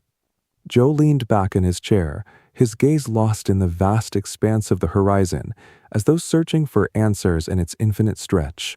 A calm joy settled within him. After a long silence, he spoke, his voice soft and reflective. Social media has made it easier to spread ideas today, Joe mused. Mo nodded, his expression steady. Yes, but it's a double-edged sword. Ideas spread faster, but too often, people fail to discern the fine line between what's right and what's wrong. There's so much bad action, too. Joe furrowed his brow. Why do you think that is? Mo paused, considering the question carefully. Laws aren't fixed. They shift, sometimes drastically, across countries, even within regions of the same country. What's legal in one place may be scandalous in another. When the rules keep changing, how can we truly know what's right? What defines right and wrong in a world like this? Joe nodded slowly, feeling the weight of Mo's words. It's the same in Canada. Different provinces, different rules. Some rules are better than others. Should they all be the same? Exactly, Mo replied, his voice firm yet urgent. And in this sea of shifting norms, people consume headlines, fiction and non-fiction alike. Yet, when it comes to confronting deeper issues, poetry is often overlooked. Joe leaned forward, intrigued. I've noticed something else. Have you ever wondered how many media giants are owned by a small number of wealthy individuals? The narratives they push seem designed to protect their own interests. Sometimes it feels like they control the truth itself. Mo's gaze darkened. You're not wrong. The media has become a commodity. It's more about what grabs attention than what holds meaning. The truth often gets drowned in a sea of sensationalism. Joe asked curiously, then what is the truth? Mo replied softly, what I mean is that truth is universal. The truth is that we are human beings, special creations of the Creator. All human beings are the sons and daughters of one single couple, Adam and Eve. Each of us carries a soul that originates from God. He has given us knowledge and willpower, though only a small fraction of his own, and calls upon us to unite and establish humanity in our societies, our countries, and the world by following his guidance. Joe's curiosity deepened. Then you mean God gave us the knowledge to create the atomic bomb and travel to Mars, but not the wisdom to guide ourselves? You've got it, Joe, Mo said with conviction. Compare all the man-made constitutions, laws, and social systems with God's guidance, and you'll find many answers. Our man-made social systems often reject smart, honest, humanitarian people. If we were in Bangladesh or many other countries, we wouldn't be allowed to think or speak openly as we can here in Canada. A heavy silence hung between them as they absorbed the gravity of their conversation. Joe finally broke the stillness, his voice more earnest than before. Have you ever thought about writing something other than poetry? A short story, a novel, maybe an essay? Mo smiled softly, a glint of fondness in his eyes. I've tried my hand at those forms. But poetry is where my heart lies. I published a collection of Bangla poems in a book titled Osajo in February 2013 and even released 2 music albums. One, Kalgum Vangate, was a call to unite against an oppressive government in Bangladesh. The other, Blessing, carried the same message in English, aiming for a global perspective. Joe, now more intrigued, asked, "And you've recited some of these poems to me, haven't you?" Mo smiled knowingly. "Yes, I have." Joe sat up, eager to hear more. "Could you recite another?" Mo inhaled deeply, filling his lungs before speaking. The words, though simple, carried the weight of years spent contemplating the nature of the world. Solution. For every problem, there is a solution, discovered or unknown, invented or ignored. But if you know the solution, you must have the courage to use your knowledge and take action. Technology is compact knowledge. Those who don't understand it end up abusing it. They can only watch helplessly as their lives spiral into chaos. For their ignorance, they blame bad luck or God. Joe's hands came together in a soft, appreciative clap. His eyes widened, reflecting the depth of the words he had just heard. "That poem," Joe began, his voice thick with emotion. "It's simple, yet it carries so much weight. There's a quiet power in it, something that resonates deeply with me. The clarity is striking." Mo nodded, a knowing smile on his lips. He understood that poetry, at its finest, spoke not just through its words, but through its silences, through the spaces between the verses where the reader or listener is left to reflect. Yes, Mo said softly, poetry, at its best, forces us to look deeper. It challenges us to question everything we take for granted. It compels us to confront life's mysteries. It's more than art. It's a catalyst for transformation. Joe sat in silence as though something had shifted within him. Finally, he spoke, his voice quiet but resolute. "I've heard it said that when poetry catches the wind, it can carry you years ahead in just a few weeks. I never quite understood it until now." He met Mo's gaze, a newfound understanding sparking in his eyes. I think I get it now." Mo smiled, warmth deepening in his expression. In that quiet exchange, a bond had been formed, strengthened by shared insight. The realization that, in the delicate balance of thought and expression, poetry had the power to move mountains, stir hearts, and change lives. "That's the essence of philosophical poetry," Mo said, his voice rich with conviction. "It doesn't just open doors, it opens minds, hearts, and souls to a deeper understanding of what it means to be human." Joe absorbed the truth of those words in silence, feeling the weight of them settle into his chest. In this shared moment, in this conversation, something eternal had passed between them, an understanding that would carry them both forward, one small choice at a time. Chapter 15. A Transformative Encounter. Joe leaned back in his seat, his gaze distant, as he absorbed the layers of their conversation. After a long pause, he broke the silence with a smile, his tone curious. "Have you ever received a compliment that really stuck with you?" he asked. Mo chuckled softly. "Compliments? Sure, I've had a few. But I've also had my share of criticism and experiences that would make anyone's hair turn gray." Joe leaned in, eager. "Let's start with the good stuff, then." Mo's lips curled into a wry smile. "All right. Just the other day, I was playing guitar at the main subway station. Out of nowhere, a Nepali international student dropped $2 into my guitar case. I tried to give it back, but she just walked away, almost like a poetic mystery." Joe raised an eyebrow. "That's intriguing." "Wait," Mo said, eyes sparkling with amusement. "It gets better." I called out, "If you insist on giving me money, you have to stay and listen to one of my poems." She paused, as if weighing her options, then nodded slightly and agreed. Joe's eyes widened in appreciation. Bold move. Mo's grin widened. After the poem, she asked who wrote it. When I told her it was mine, she gave me a quiet smile and said she'd come back another day to hear my song. And just like that, she disappeared, like a subway ghost. "Mysterious," Joe said, intrigued. About 15 minutes later, she reappeared, handed me a piece of paper, and vanished again. Joe leaned forward, his grin widening. "Was it her number?" Mo laughed, shaking his head. "No, nothing that dramatic. It was a note saying my poem had turned one of her worst days into something joyful, something memorable. Her words moved me so deeply that I shared the note with my daughters. Joe's smile softened. That's incredible. But tell me, do you need a permit to play guitar on the TTC platform?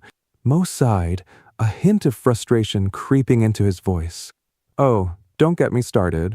Yes, you do. But when I went to the TTC office to apply, they told me to apply online and then wait. Get this, 5 years.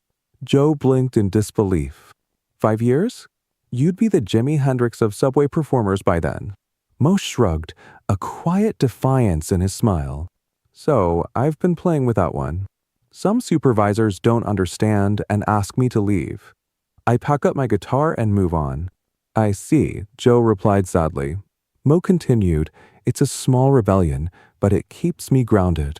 I'm also undeterred by obstacles as I passionately raise awareness about the dangers of climate change through dynamic, on-the-spot climate shows. To leave a lasting impression, I carry my climate-inspired poems and psalms printed on elegant cards, which I share with those who show interest. Joe leaned back, shaking his head in amusement. Summertime should be easier, though. Mo's eyes glinted with mischief. Exactly. When summer rolls around, you'll find me at Harborfront, strumming my guitar and soaking in the sunshine. For a moment, they sat in comfortable silence. Then Mo's expression softened, a thoughtful look crossing his face. You know, he began, his voice quieter now. It's easy to get lost in the little moments, the joy of connection, and forget why we're here in the first place. That's when I remind myself of the bigger picture. Joe tilted his head, curiosity piqued. What do you mean? Mo smiled faintly. Let me show you. He leaned forward slightly and recited a poem he had written, his voice soft but full of conviction. The light of humanity. For ages, materialism held its reign, binding hearts in the chains of gain. But does peace ever truly reside, where life's essence is set aside? In the march of science and reason's flame, wise souls seek a higher name. Beyond the lure of fleeting things, they find a creator where truth springs. They see the light in knowledge's gleam, a beacon of hope, a timeless dream. Only through the Creator's divine decree can humanity thrive in harmony. The lure of wealth dims the soul, leaving hearts with an empty role. Yet hope endures as wisdom reveals the path where truth and love congeal.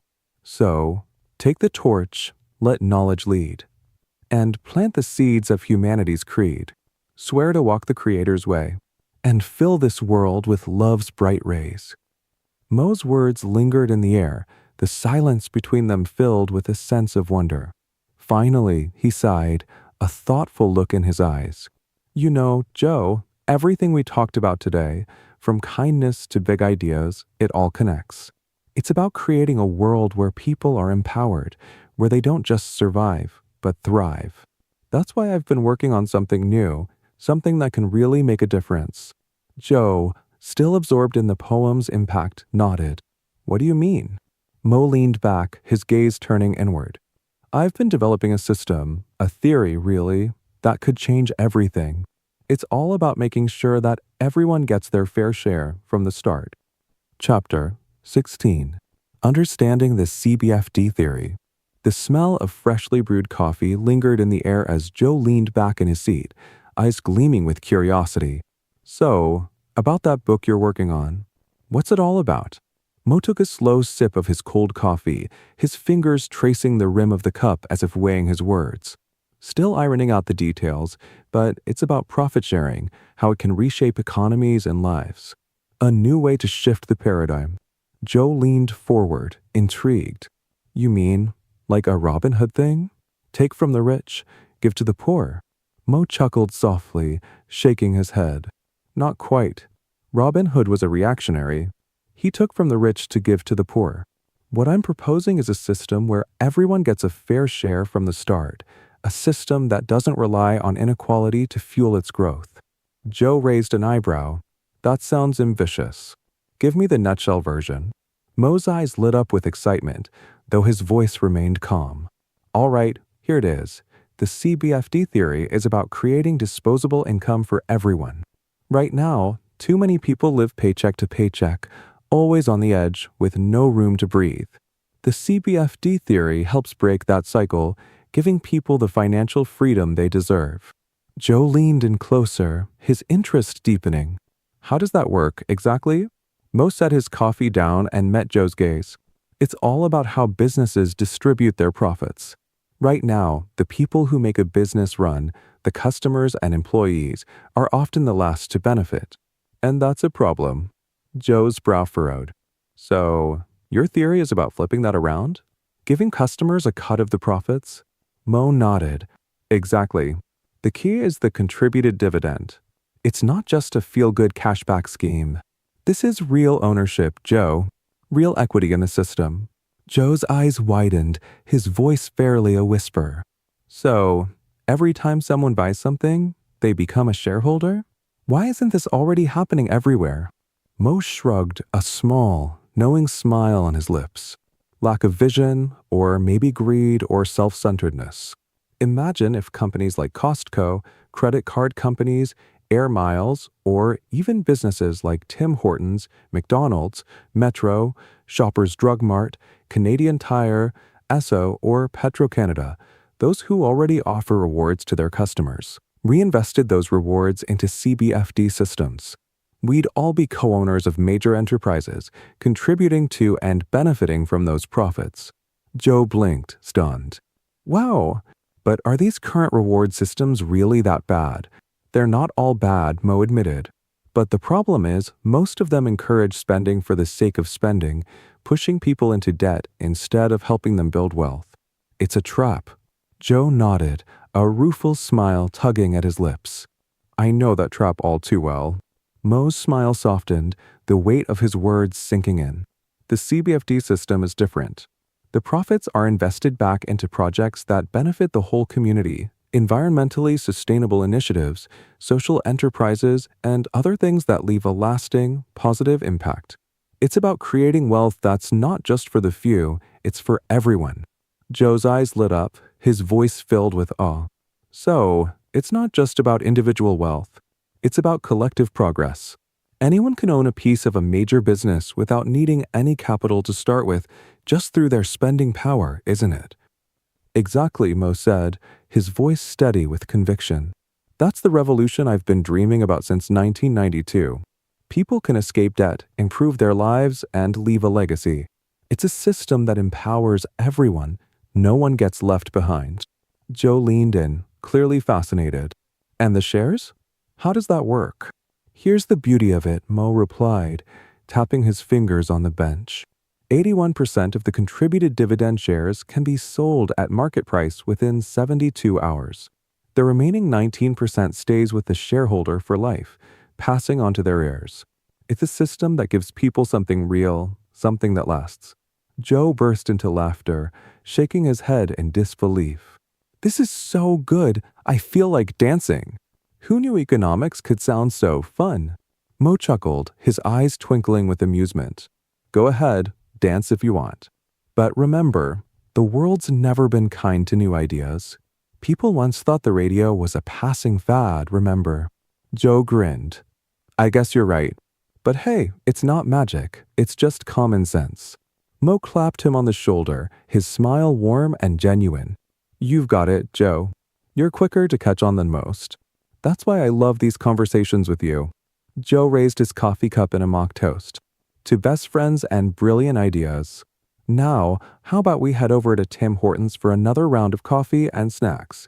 Mo grinned, shaking his head in mock disapproval. Lead the way. But I'm not paying for this one. Chapter 17. Embracing New Horizons. The sun dipped low on the horizon, casting a warm golden glow over the city. As Joe and Mo walked side by side, their pace slowed, syncing with the tranquil rhythm of the evening. The hum of the city surrounded them, but there was a sense of stillness in their conversation. The familiar sounds of traffic, distant chatter, and the chirping of birds settling for the night seemed to fade as they made their way toward a small coffee shop at Danforth and Main. When they reached Tim Hortons, Mo turned to Joe with a gentle smile. Go ahead to the washroom, Joe. I'll grab your coffee. What size do you want today? Medium double-double, Joe answered easily, the routine grounding him. And a chocolate chip cookie, please. Joe walked to the washroom, leaving Mo to place the order. When he returned, the cozy warmth of the cafe enveloped him. The buzz of conversation and the comforting aroma of coffee brought a sense of calm amidst the chaos of the world outside. Sitting at a small table near the window, Joe watched the people around him, a group of elderly friends talking in quiet tones, their voices filled with the wisdom of time. A homeless man in the corner, unnoticed by most. His presence a silent reminder of life's hardships. The contrast stirred something deep within Mo.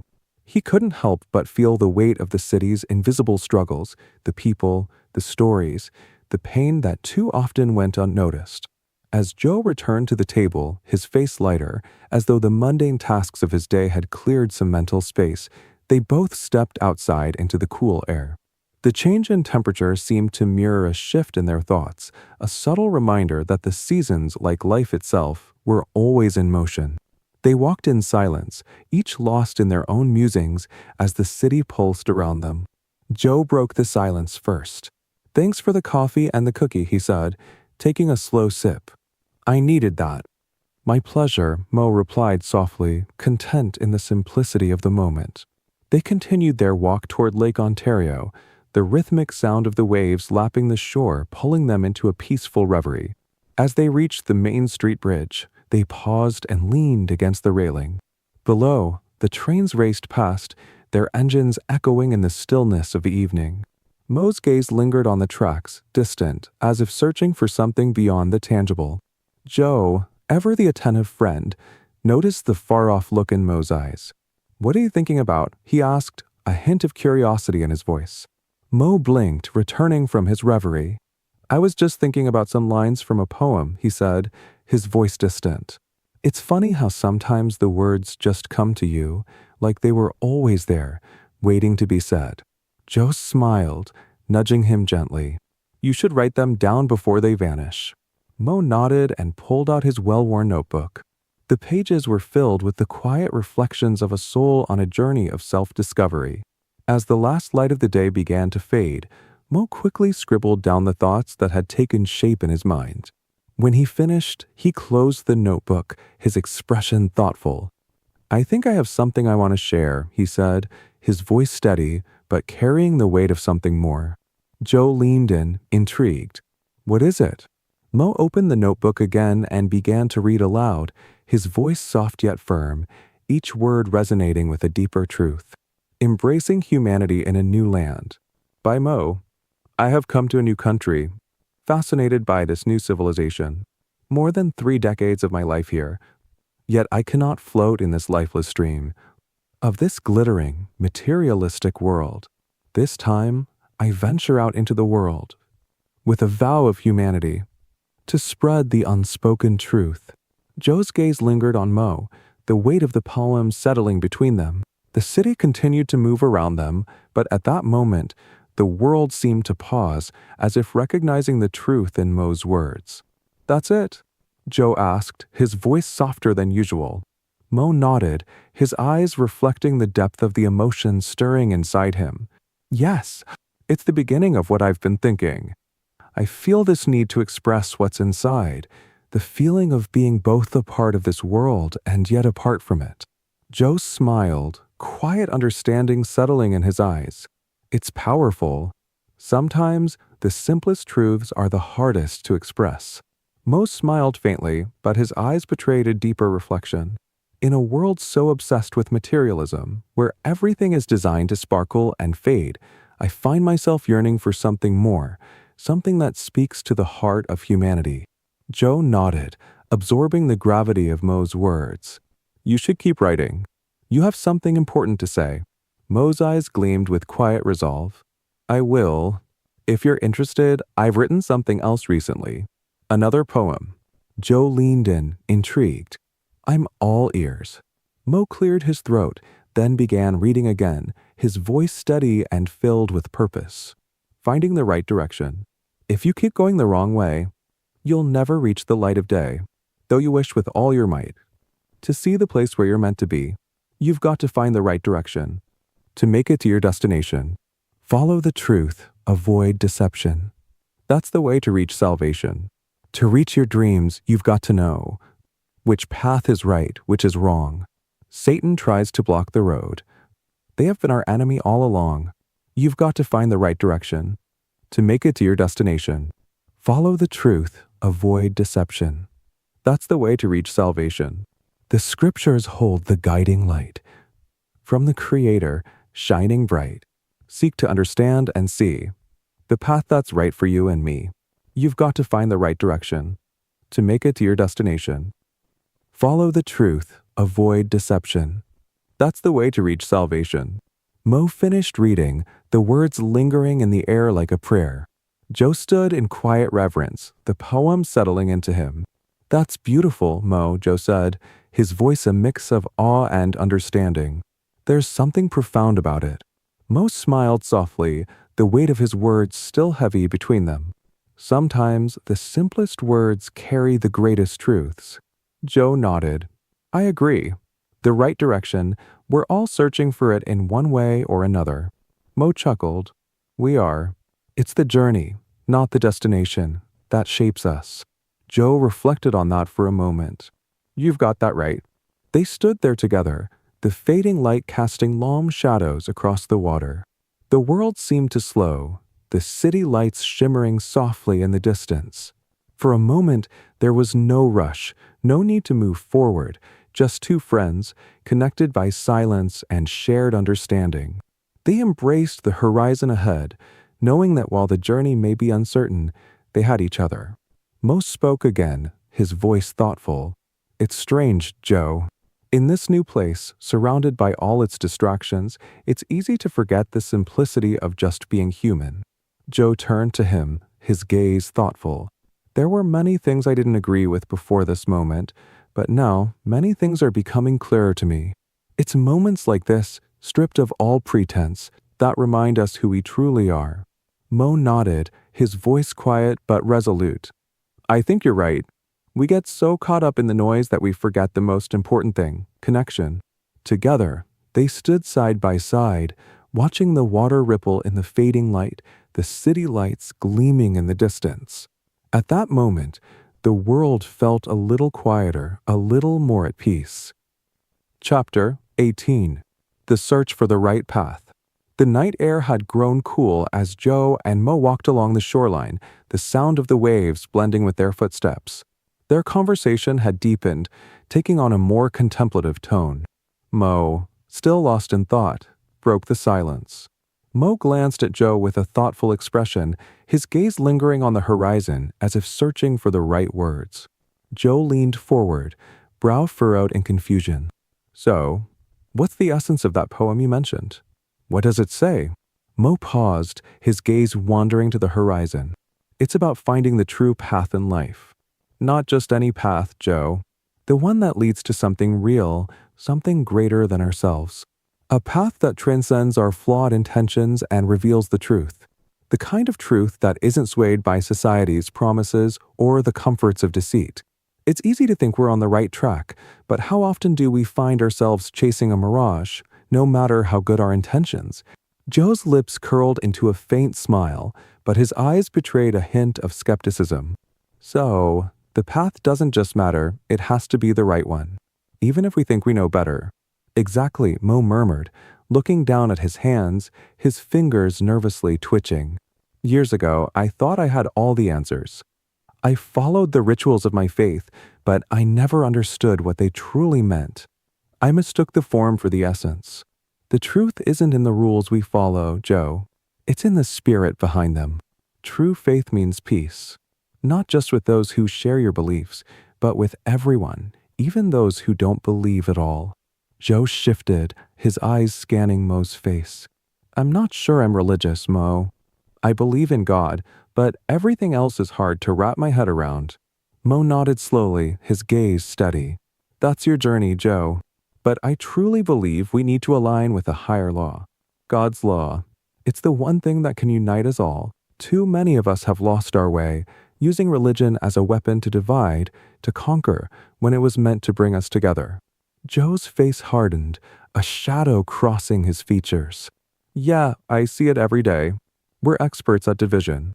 Mo's eyes darkened, the weight of history pressing on his chest.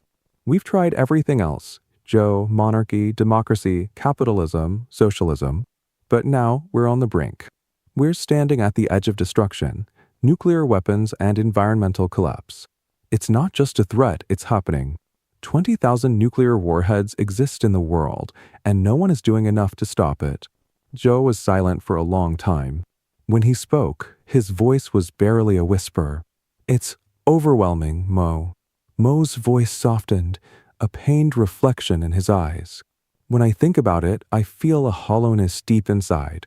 The things we strive for: money, power, success, none of it matters when you realize how fragile everything is. It could all vanish in an instant. And for what? A fleeting moment of glory? A legacy built on vanity? Joe leaned in, his voice serious. You're saying this now, this urgency. You mean it, don't you? Mo's gaze was unyielding. More than anything, Joe, I don't want my life to be just another fleeting moment. I want it to matter. I want to die for something greater, spreading God's message, building a world that values human dignity, justice, compassion, unity, and peace. That's what I want my life to be about, nothing less. Joe sat back, speechless, his mind racing with the weight of Mo's words. Finally, he spoke, his voice low. It's intense, Mo. Mo smiled faintly, the smile of someone who had already made his peace with the world's chaos. Sometimes, intensity is the only thing that moves us. If not now, then when? Chapter 19. Creating a better world through action. The city lights flickered in the distance, like stars too far away to touch. The world seemed vast and indifferent, but the sound of the water beside them was a constant, like the rhythm of a heartbeat that could, perhaps, guide them to something more meaningful. Mo broke the silence, his voice low, almost reflective. I've spent so much of my life in the West, and while I've learned a lot, it's not always what I expected. Joe tilted his head, an eyebrow raised. Like how to enjoy a car and Wi-Fi? His tone was light, but there was a trace of curiosity beneath it. Mo smiled faintly, but the smile faded quickly as he continued. It's more than that, Joe. I've seen universal health care, pensions for the elderly, child care benefits, freedoms I never knew were possible. But above all, I've learned about the most precious freedom of all, freedom of thought. Freedom to question, to speak, to live without fear. These blessings are so easy to take for granted. Joe let out a half laugh, but his eyes betrayed a trace of skepticism. Sounds like you're becoming a spokesperson for the West. Mo chuckled, but there was an edge to his voice. It's not about the West, Joe. It's about something deeper. With God's guidance, we could build a world where prosperity isn't reserved for the fortunate few. A world where joy is within everyone's reach. The laws that govern us, can't they be more than human-made constructs? Can't they align with something higher? Joe's face softened, but he still held a measure of doubt. It's hard to imagine, Mo. A world like that seems too far off, too out of reach. Mo's eyes darkened as he gazed out at the water, the weight of his thoughts pulling him into quiet reflection. It feels distant, I know, but it's not as far as we think. Maybe it starts with something small. A conversation, a choice, a step forward, no matter how small. The world can change, Joe. It just needs action. It takes people willing to fight for what's right, not just what's easy. Joe shifted his stance, still skeptical but intrigued. So, where do we start? How do we make it happen? Mo smiled faintly, but his gaze was filled with a kind of quiet urgency. One choice at a time. 1% at a time. It's not about waiting for the world to change on its own. It's about creating the change actively. Imagine a world where people make decisions based on principles, not on power, profit, or fear. Imagine if we all lived by God's laws, guiding us toward unity, compassion, and peace. Joe remained silent for a moment, the weight of Mo's words settling in. Then he spoke again, his voice quieter, more thoughtful. You really believe it's possible, don't you? Mo nodded slowly. I do. More than anything. But it starts with us, Joe. If we make the right choices, if we align with the principles of truth and justice, we can create something that outlasts us all. It's about building a legacy, not of wealth or fame, but of peace, dignity, and freedom. Joe let out a breath, still unsure, but no longer dismissive. And what about your book? You mentioned something about a contributed dividend. What does that mean? Mo's eyes lit up with passion. Yes, the contributed dividend. It's more than just about the book, it's about the movement behind it. The concept is rooted in a CBFD theory, where the general contributed dividend ranges from 2.5% to 6%. However, Tegme publications go further by offering 10% of the retail price as a contributed dividend for their products, such as books, anthologies, magazines, or notebooks. Additionally, a special 19% contributed dividend is reserved exclusively for books with a unique 19-digit identifiable CBFD number. Customers enrolled with the CBFD number through Tegme will receive this 19% as startup capital, along with all other dividends earned from their purchases through Tegme. Joe responded with enthusiasm. Fantastic. Could you give me a clearer picture, Mo? Mo explained joyfully, imagine a Tegme Publications book with an identifiable CBFD number. At present, softcover editions are retailing for $18.69. When interested people enroll with their identifiable number, they'll receive $3.46 as a special contributed dividend, and it will be directly invested under their name. Joe asked after a pause, why would Tegme give this money to its customers? Mo replied cheerfully, is Tegme or any other business offering these contributed dividends as reward points truly giving money out of their pocket? Or are they simply returning a portion of the customer's spent amount as an investment to build loyalty or capture a larger market? After a pause, Joe replied, I get the point. My next question is, how many people can use one identifiable CBFD number?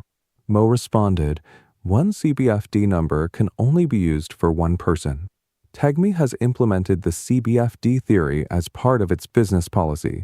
Therefore, Tegme will invest these contributed dividends primarily in environmentally friendly projects to create a healthy customer base. It's a movement toward a better world. Joe's eyebrows shot up. So, you're making this book into a social investment? Mo's voice softened, yet his words carried the weight of conviction. Exactly. I'm just laying the foundation through this book with Tegme. In fact, anyone can create this movement for mutual benefits, including for Mother Earth. It's an investment in the future, in the kind of world we want to live in. For every verse, for every page that carries a message of hope, we're creating something lasting. This book is just a vehicle, Joe. The true wealth comes from what we build together. Joe's curiosity shifted into genuine interest. And what about you? What share do you get from this book? Mo looked at Joe, his expression sincere. I've already decided none of the royalties from the sacred verses will go to me. They'll be donated to charity. The 19% retail price of this book as royalties I do receive will be equally divided among 5 causes that mean everything to me. Tegme's Homeless Welfare Fund, the Women and Children Welfare Fund, the Tegme Library, the Student Welfare Fund, and Hezbit Tawhid. Joe's face softened with respect. That's impressive, but it's hard to believe it'll make a difference. Mo met Joe's gaze with a steadiness that suggested he wasn't finished. Change doesn't happen overnight, but if enough of us believe in it, and if we work together, it will. This is about faith in each other and in the future. It's about making the right choices today, not tomorrow. The world may seem divided, but if we all acted with the same intention, to serve, to uplift, to unite, we could create something that no system, no government, no corporation could ever tear down. Joe thought for a moment, the weight of Mo's words heavy in the air. And you think it can happen? A better world. Mo smiled, not just with hope, but with a quiet determination. I don't just think it can happen, Joe. I believe it. And I'm going to spend the rest of my life fighting for it. Chapter 20. Embarking on the Tegme journey. As the city lights blinked around them, the weight of their conversation seemed to settle, but the spark of something greater was already kindling. Mo's vision for Tegme was more than just a dream. It was about to become a reality. Joe and Mo, as jovial as they were in their college days, gave each other exuberant high fives under the glow of streetlights before heading again toward Lake Ontario. With hearts brimming with excitement, they crossed Queen Street, their laughter echoing in the night air, and strode briskly toward the waterfront. "What a day!" Joe exclaimed, his enthusiasm practically bouncing off the pavement. "I feel like I could climb a mountain, or at least jog to the next coffee shop. I'm eager, hungry, and ready to conquer the world or, learn something." Mo chuckled. Many lives have reached their peaks by leaving behind flawed beliefs, greed, and unkindness. And here you are, climbing hypothetical mountains while keeping hope alive. I think there's a poem in that. Joe grinned. "I'll leave the poetry to you, Mo. Tell me, though, how do you plan to sell this book of yours?" The million-dollar question, Mo replied with a theatrical flourish. "I'll sell it through Tegme's team. Most of the team will be recruited from those who are homeless, hopeless, students, and online. In other words, the dreamers who haven't given up. There's a condition for buyers. They should only purchase the book if they genuinely like it. To help them decide, they'll be encouraged to read the book online first or borrow it from someone to read before committing to a purchase." Joe tilted his head. "Interesting strategy. But what about commissions? Will the sales team get their fair share, or are you running a modern-day pirate ship?" Mo laughed. "Fair question. Salespersons receive a 25% commission up front on the retail price, plus an additional 3% of Tegme's share if and when Tegme becomes a public limited company in my lifetime. And let's not forget the lifelong 2% commission for their sponsor if Tegme becomes a public limited company during my lifetime from this book's sales. But, and here's the twist, there's also a 2.5% administrative fee. Administrative fee? Is that code for a coffee fund?" Joe teased. "More like a necessity for keeping the ship afloat," Mo quipped. "Currently, though, Tegme's team is just me. Captain Mo, at your service." Joe raised an eyebrow. "So, can I join this exclusive one-man team? I'm pretty good at selling, well, myself." Mo smiled. "Yes, but you'll have to wait. We need to recruit another salesperson once the book is published." Joe squinted. "Sounds bureaucratic. What's the holdup?" "Not so much a holdup as a process," Mo explained. "Once I sell at least 100 copies and enroll 100 buyers with Tegme, making them automatic partners or shareholders using the 19-digit CBFD identifiable number from the book's back cover, then I can sponsor a new sales representative." Joe's eyes widened. "So if a salesperson sells 100 copies and signs up 100 people, then they can bring someone new to sell for Tegme?" "Exactly. But the new salesperson must also be a registered customer of Tegme. No freeloaders allowed," Mo said with a wink. Joe scratched his head. "How long can you offer hope to someone struggling like me?" Mo's tone softened. "Joe, it's not just about immediate benefits. Even if we don't see the rewards right away, future generations will. Isn't that worth striving for?" Joe leaned in, intrigued. "Does Tegme only let enrolled customers work for Tegme?" "Yes, that's policy," Mo confirmed. "But to join, you need to understand the main concept of CBFD theory." Joe sighed dramatically. "So I'll have to wait?" Mo nodded. "Sure, but if you're interested, you could help me sell this dynamic book for now." "What's the commission?" Joe asked, his curiosity piqued. "I'll give you 85% of my 25% commission, which amounts to approximately $3.87 per copy. Not bad for a night's work, right?" Joe gave a mock bow. "Sounds like a fair deal. Using CBFD, businesses thrive more equitably. Count me in." Joe paused for a moment, then asked curiously, "You mentioned earlier that you won't take any royalty from this book for your personal use. What's that about?" "That's correct," Mo said, his voice firm. "This book contains some of God's verses. Those who sell God's verses and enjoy that money are consuming fire." Joe raised an eyebrow. "Consuming fire? That's dramatic even for you.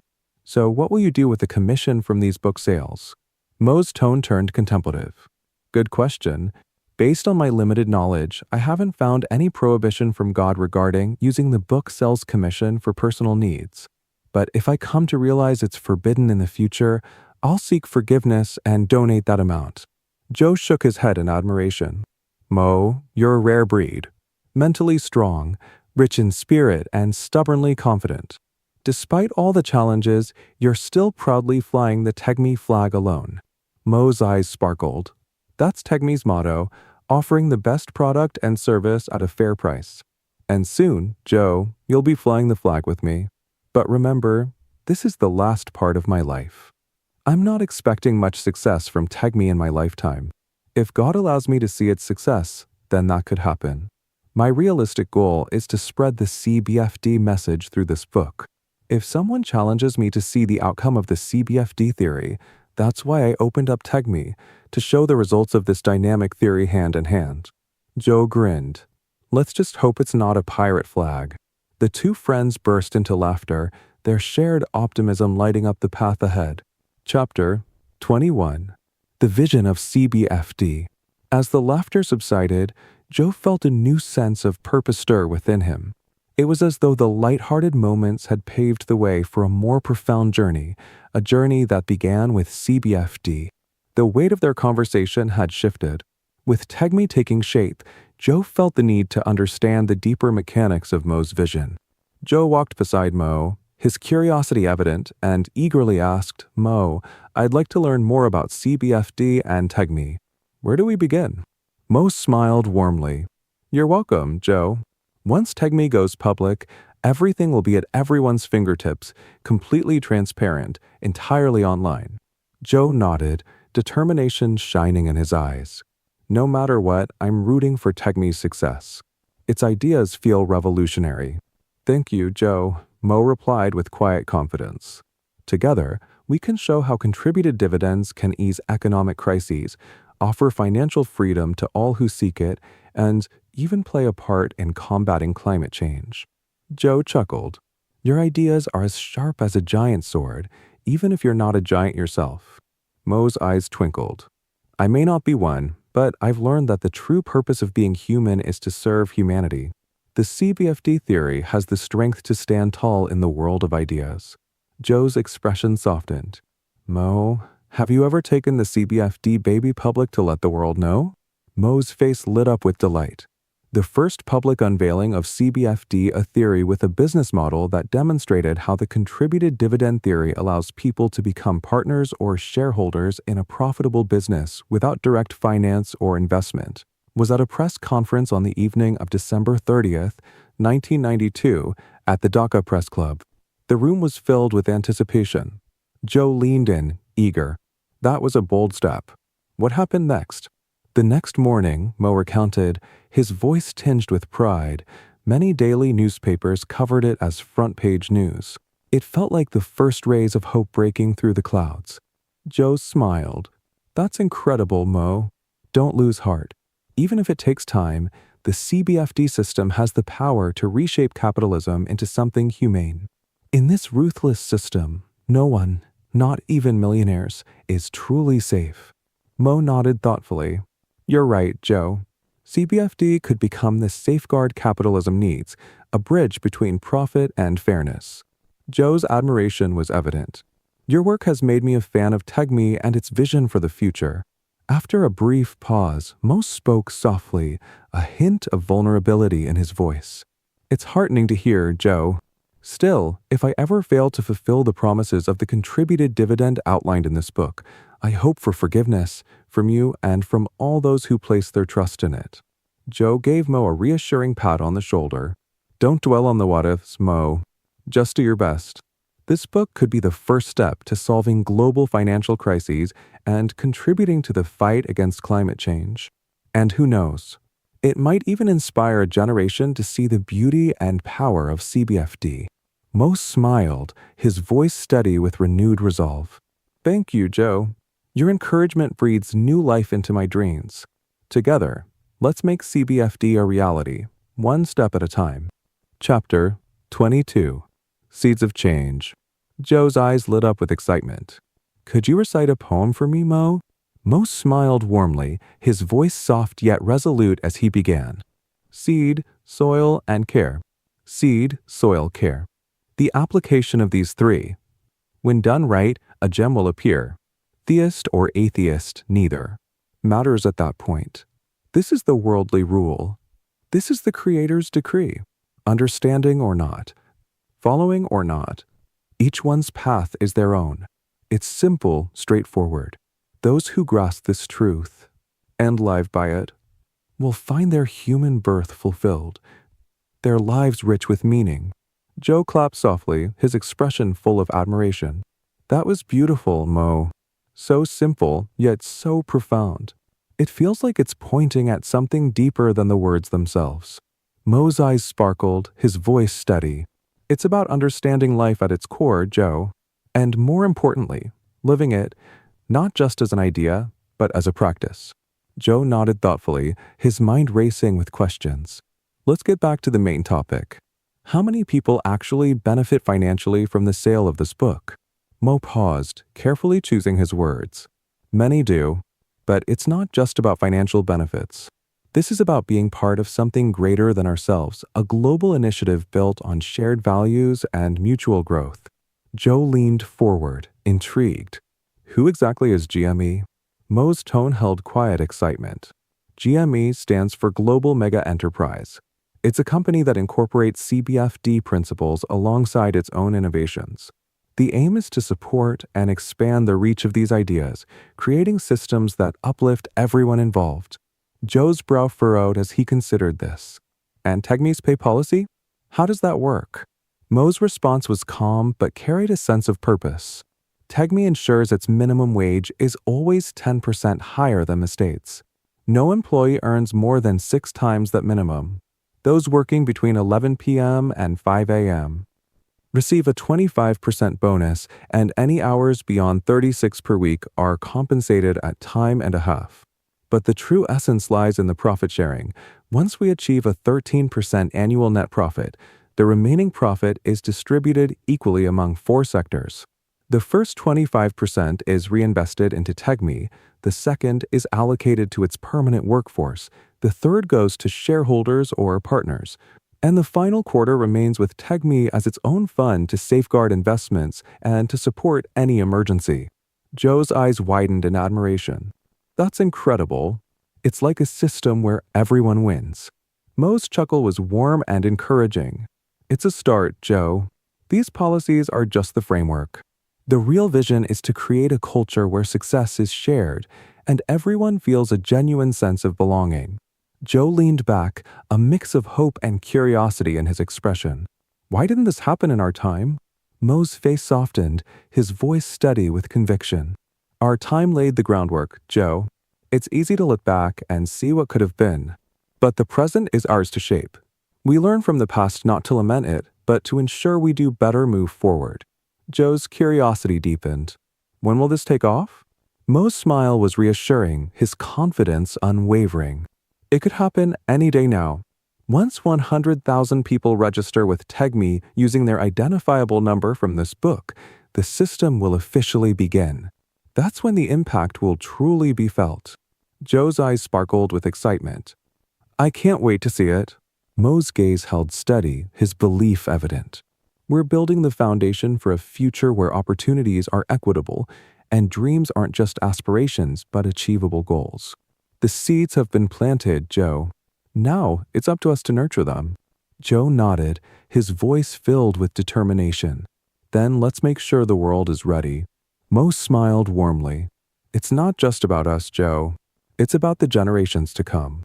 Imagine a world where children grow up free from the burdens of debt, with opportunities awaiting them. Joe leaned forward, his brow furrowed. How will children benefit from the CBFD system, Mo? Chapter 23. CBFD for Future Generations. Mo smiled thoughtfully, sensing Joe's genuine interest. Parents, caregivers, or even children themselves can register with Tegme using a CBFD identifiable number found in this book. For every purchase, a minimum of 2.5% of the pre-tax spending amount is allocated as a contributed dividend. This amount is automatically invested in their name in pre-established mega projects within 48 hours. Joe leaned forward, his brow furrowed. That makes sense. I'll encourage everyone I know to register their newborns with Tegme or any similar organization. Mo's tone softened, filled with hope. Today's babies will grow up free from the burdens of student debt. By the time they reach college or university, they'll already have a secure financial foundation. Joe nodded, impressed. Logically, it makes sense. And mathematically, it seems sound. But I'm eager to see the tangible outcome. Mo chuckled. It's all about patience. With CBFD, millions of young people, especially women, are expected to join the market by the time they turn 18. It's a paradigm shift. Sounds almost too good to be true, Joe mused. But if it works, imagine the ripple effect. Mo's eyes gleamed with conviction. It could change everything, not just for individuals, but for the global economy. The system ensures everyone benefits. While the wealthy grow wealthier, everyone else gets their fair share. Joe's mind raced with possibilities. Then there'll be no artificial recessions. How can I learn more about CBFD and Tegme? Mo smiled. Ask away. Joe's curiosity deepened. Who owns Tegme? Mo paused before replying. Fahim Shahriar, my former coworker, and I are the current owners. But it's not just about ownership, it's a partnership. When anyone buys this book and registers their identifiable number with Tegme, they join us on this journey. At present, the book costs $18.69 before tax, and 19% of that amount, $3.46, is allocated as their initial contributed dividend. This gives them a stake in the future we're building. Joe raised an eyebrow. How much have you invested? Mo met Joe's gaze steadily. I've invested $130,000, and Fahim has contributed 5,000 Canadian dollars. It's been a labor of love. Joe absorbed the numbers, then asked, how many people are working for Tegme right now? Mo's voice softened. Since 2019, I've been working alone, volunteering full-time. It's driven by passion, not profit yet. Joe grew thoughtful. I'm still unclear about the 2% commission for sales sponsors. How does that work? Mo smiled reassuringly. Understanding comes gradually. What matters most is that we're building something bigger than ourselves. Joe chuckled. You're right. I've never been this passionate about learning. This CBFD system, it feels transformative. Mo's eyes twinkled with quiet pride. And it will be, step by step. Everyone deserves equality, justice, and opportunity. Achieving this requires a special kind of kindness from God. Joe's voice grew animated. How big is Tegme's mega project? Mo spoke with quiet confidence. It's a $19 trillion initiative over 6 years once Tegme becomes a public limited company. Half will fund renewable energy projects, and the rest will support environmentally friendly initiatives like green cities. Joe's curiosity deepened. When will that happen? Mo nodded knowingly. Once 100,000 people register with Tegme, it will transform into a public limited company. Joe leaned in. And the dividend policy? Mo's tone was firm. Dividends will be issued quarterly once Tegme becomes a limited company. It's a sustainable model. Joe nodded, satisfied. What's the title of this book? Mo smiled. Right now, it's Best Friend, with the subtitle for our happiness and a more meaningful life. If you think of a better title, let me know. Joe paused. This theory, it feels like hope. It can guide young people who feel lost. Mo nodded. Not only young people, in fact, everyone who embraces this opportunity. We're laying the foundation for joyful lives. Joe's resolve deepened. If governments adopt CBFD, they could transform society and earn global respect. Mo's expression grew resolute. Yes, they'll either advance CBFD or develop something similar. It's the only way forward. Joe nodded, inspired. This could truly address global issues like climate change. Mo's voice carried quiet certainty. That's the vision, equality, opportunity, and responsibility as cornerstones of progress. The CBFD system is just the beginning. Chapter 24. Harmony.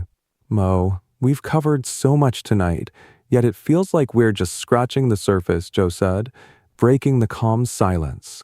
Indeed, Joe, the CBFD theory is simple, fair, logical, and dynamic. Each piece of understanding brings us closer to a brighter future for everyone if we apply it wisely, Mo replied, his confident smile mirroring the glow of moonlight. Joe chuckled. You make it sound so easy. But let's not forget that every great idea faces resistance, especially from those who enjoy the status quo. The moonlight shimmered on the rippling waters of Lake Ontario, casting a silver glow that danced with the gentle waves. A soft breeze carried the scent of fresh earth and water, heightening the serenity of the moment. It felt as though their minds, bodies, and souls were in harmony with nature. They strolled along the lakeside, their conversation flowing like the rhythm of the lake. Mo, Joe began, you've been explaining CBFD like a seasoned professor. I'm just hoping you're not charging me tuition for this enlightenment. Mo laughed. If I start charging, I'll need to refund a share under CBFD's profit-sharing principles. Don't worry, you're safe for now. Their laughter echoed softly into the night, blending with the gentle rustling of leaves. They had spent hours discussing the CBFD theory, its potential to create a fairer world, and its practical applications to address global issues like economic disparity and climate change. Despite the weight of the topics, their dialogue remained lighthearted, punctuated with humor that felt as natural as the surroundings. Suddenly, Mo's phone alarm broke the spell of the moment. He silenced it and sighed. Time to wrap up for tonight. I've got a family waiting at home. If I don't show up soon, they might think I've joined a secret society. Joe smirked. A secret society of idealists? Count me in. As they walked toward the bus stop, Mo recited a short poem reminiscent of a Japanese haiku. For freedom's sake and love's embrace, guiding us through every place. Forgive me, friends, if I stumble along. Together, we'll make our world strong. Joe clapped and urged, one more. Mo, the night deserves another. Mo smiled, his eyes twinkling.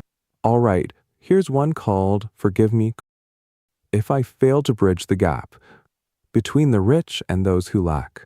To friends both near and far I share my heart. In every corner we're not apart. The road ahead is uncertain and tough, but love and faith are strong enough. Brighter days will surely be. With hope we'll rise, just wait and see. Joe listened intently, his usual humor replaced by quiet admiration. Mo, that's beautiful. Poetry is truly the heart of what we're trying to achieve, connecting people, inspiring action. Mo nodded. That's the idea, Joe. Words have power. They can inspire change when used wisely. But if they only flatter, they're no better than a stale sandwich, pretty on the outside, but useless on the inside. Their shared laughter filled the night once again. Joe's eyes sparkled with curiosity. Do you write romantic poems too, Mo? Only two, Mo admitted. One in Bangla and one in English. The English one? Joe prompted eagerly. You've got to share it. Mo cleared his throat, a mock solemnity taking over. It's called The Color of Your Favorite Rose. Are you telling me a secret? Through your eyes? What a charming communication. Now nobody knows what is going on, except you and me. After the first stanza, Joe broke into applause just as the bus arrived. Mo grinned and waved as he stepped on. Good night, my friend, he called out. Good night, Mo, Joe replied, his voice warm with gratitude. He lingered by the lake, watching the bus fade into the distance, and whispered a prayer under the moonlit sky. May we guide each other through it all. The gentle waves mirrored his thoughts, whispering promises of tomorrow. Above, the sky glowed in shades of orange, heralding a dawn filled with hope. With a heart full of joy, Mo returned home, repeating these lines all the way, scattering petals of words into the sky, wishing to fly, dance, and shine bright, like stars of humanity. Chapter 25. The Sweetness of Friendship's Journey. This song, titled Embarking on a Journey of Radiance, serves as the soul of this book's conclusion. Think of it as a dessert, sweet, enriching, and unforgettable, that celebrates the journey you've just completed. It beautifully ties together the themes of friendship, joy, and purpose, leaving you with a luminous reminder of the shared adventure and its impact on the heart of humanity. Embarking on a journey of radiance. Welcome, young hearts, come join the glow, where the words weave magic and spirits grow. In the melody of life, happiness flies. Freedom lights up the endless skies. Friendships shine like stars in the night. Every soul here, burning so bright. 3 plus 3 equals 6 we see. Finding the purpose of life's journey. Like a sweater warm, it wraps us tight. Like a hero's quest, it ignites our might. Come wander the streets where dreams unfold. With Mizan and Joseph Joe so bold. Friendships shine like stars in the night. Every soul here, burning so bright. 3 times 3 equals 9 we know. Wisdom and joy forever flow. Through their poems, their songs, and their lore. You'll find a peace you've been longing for. Bless yourself, take this radiant chance. Join the journey and let your spirit dance. Friendships shine like stars in the night. Every soul here, burning so bright. On this road where freedom gleams, life becomes the brightest dream. Everything shimmers so clear, so true. This journey of radiance waits for you. Tea or coffee? A pause for reflection. Think of this as the tea or coffee after dessert. A warm, reflective moment to settle. Savor the experience and carry the book's message beyond its pages. A space for quiet reflection before the journey's next step unfolds. The radiance of balance and freedom. In a world of shadows, light takes flight. A beacon shines, bold and bright, through CBFD's guiding thread. Dreams awaken, long since fled. A number whispers, 9 digits strong. For now, it leads the hopeful throng. Until Tegme becomes public and free, it remains a symbol of unity. Not just numbers, but meaning profound. Where harmony and hope are found. Together, we weave a tapestry grand. With hearts united, hand in hand. From Toronto's streets to the globe's embrace. A journey toward a radiant space. This is a call, a clarion voice. To see, to act, to make a choice. For balance, freedom, dignity true. And a brighter future built by you. So turn the page, let action bloom. With CBFD, dispel the gloom. A journey of radiance has just begun. For a brighter tomorrow for everyone. End of chapter 25 and the conclusion of this dynamic book. Hopefully, you will enjoy the rest of this book for the rest of your life.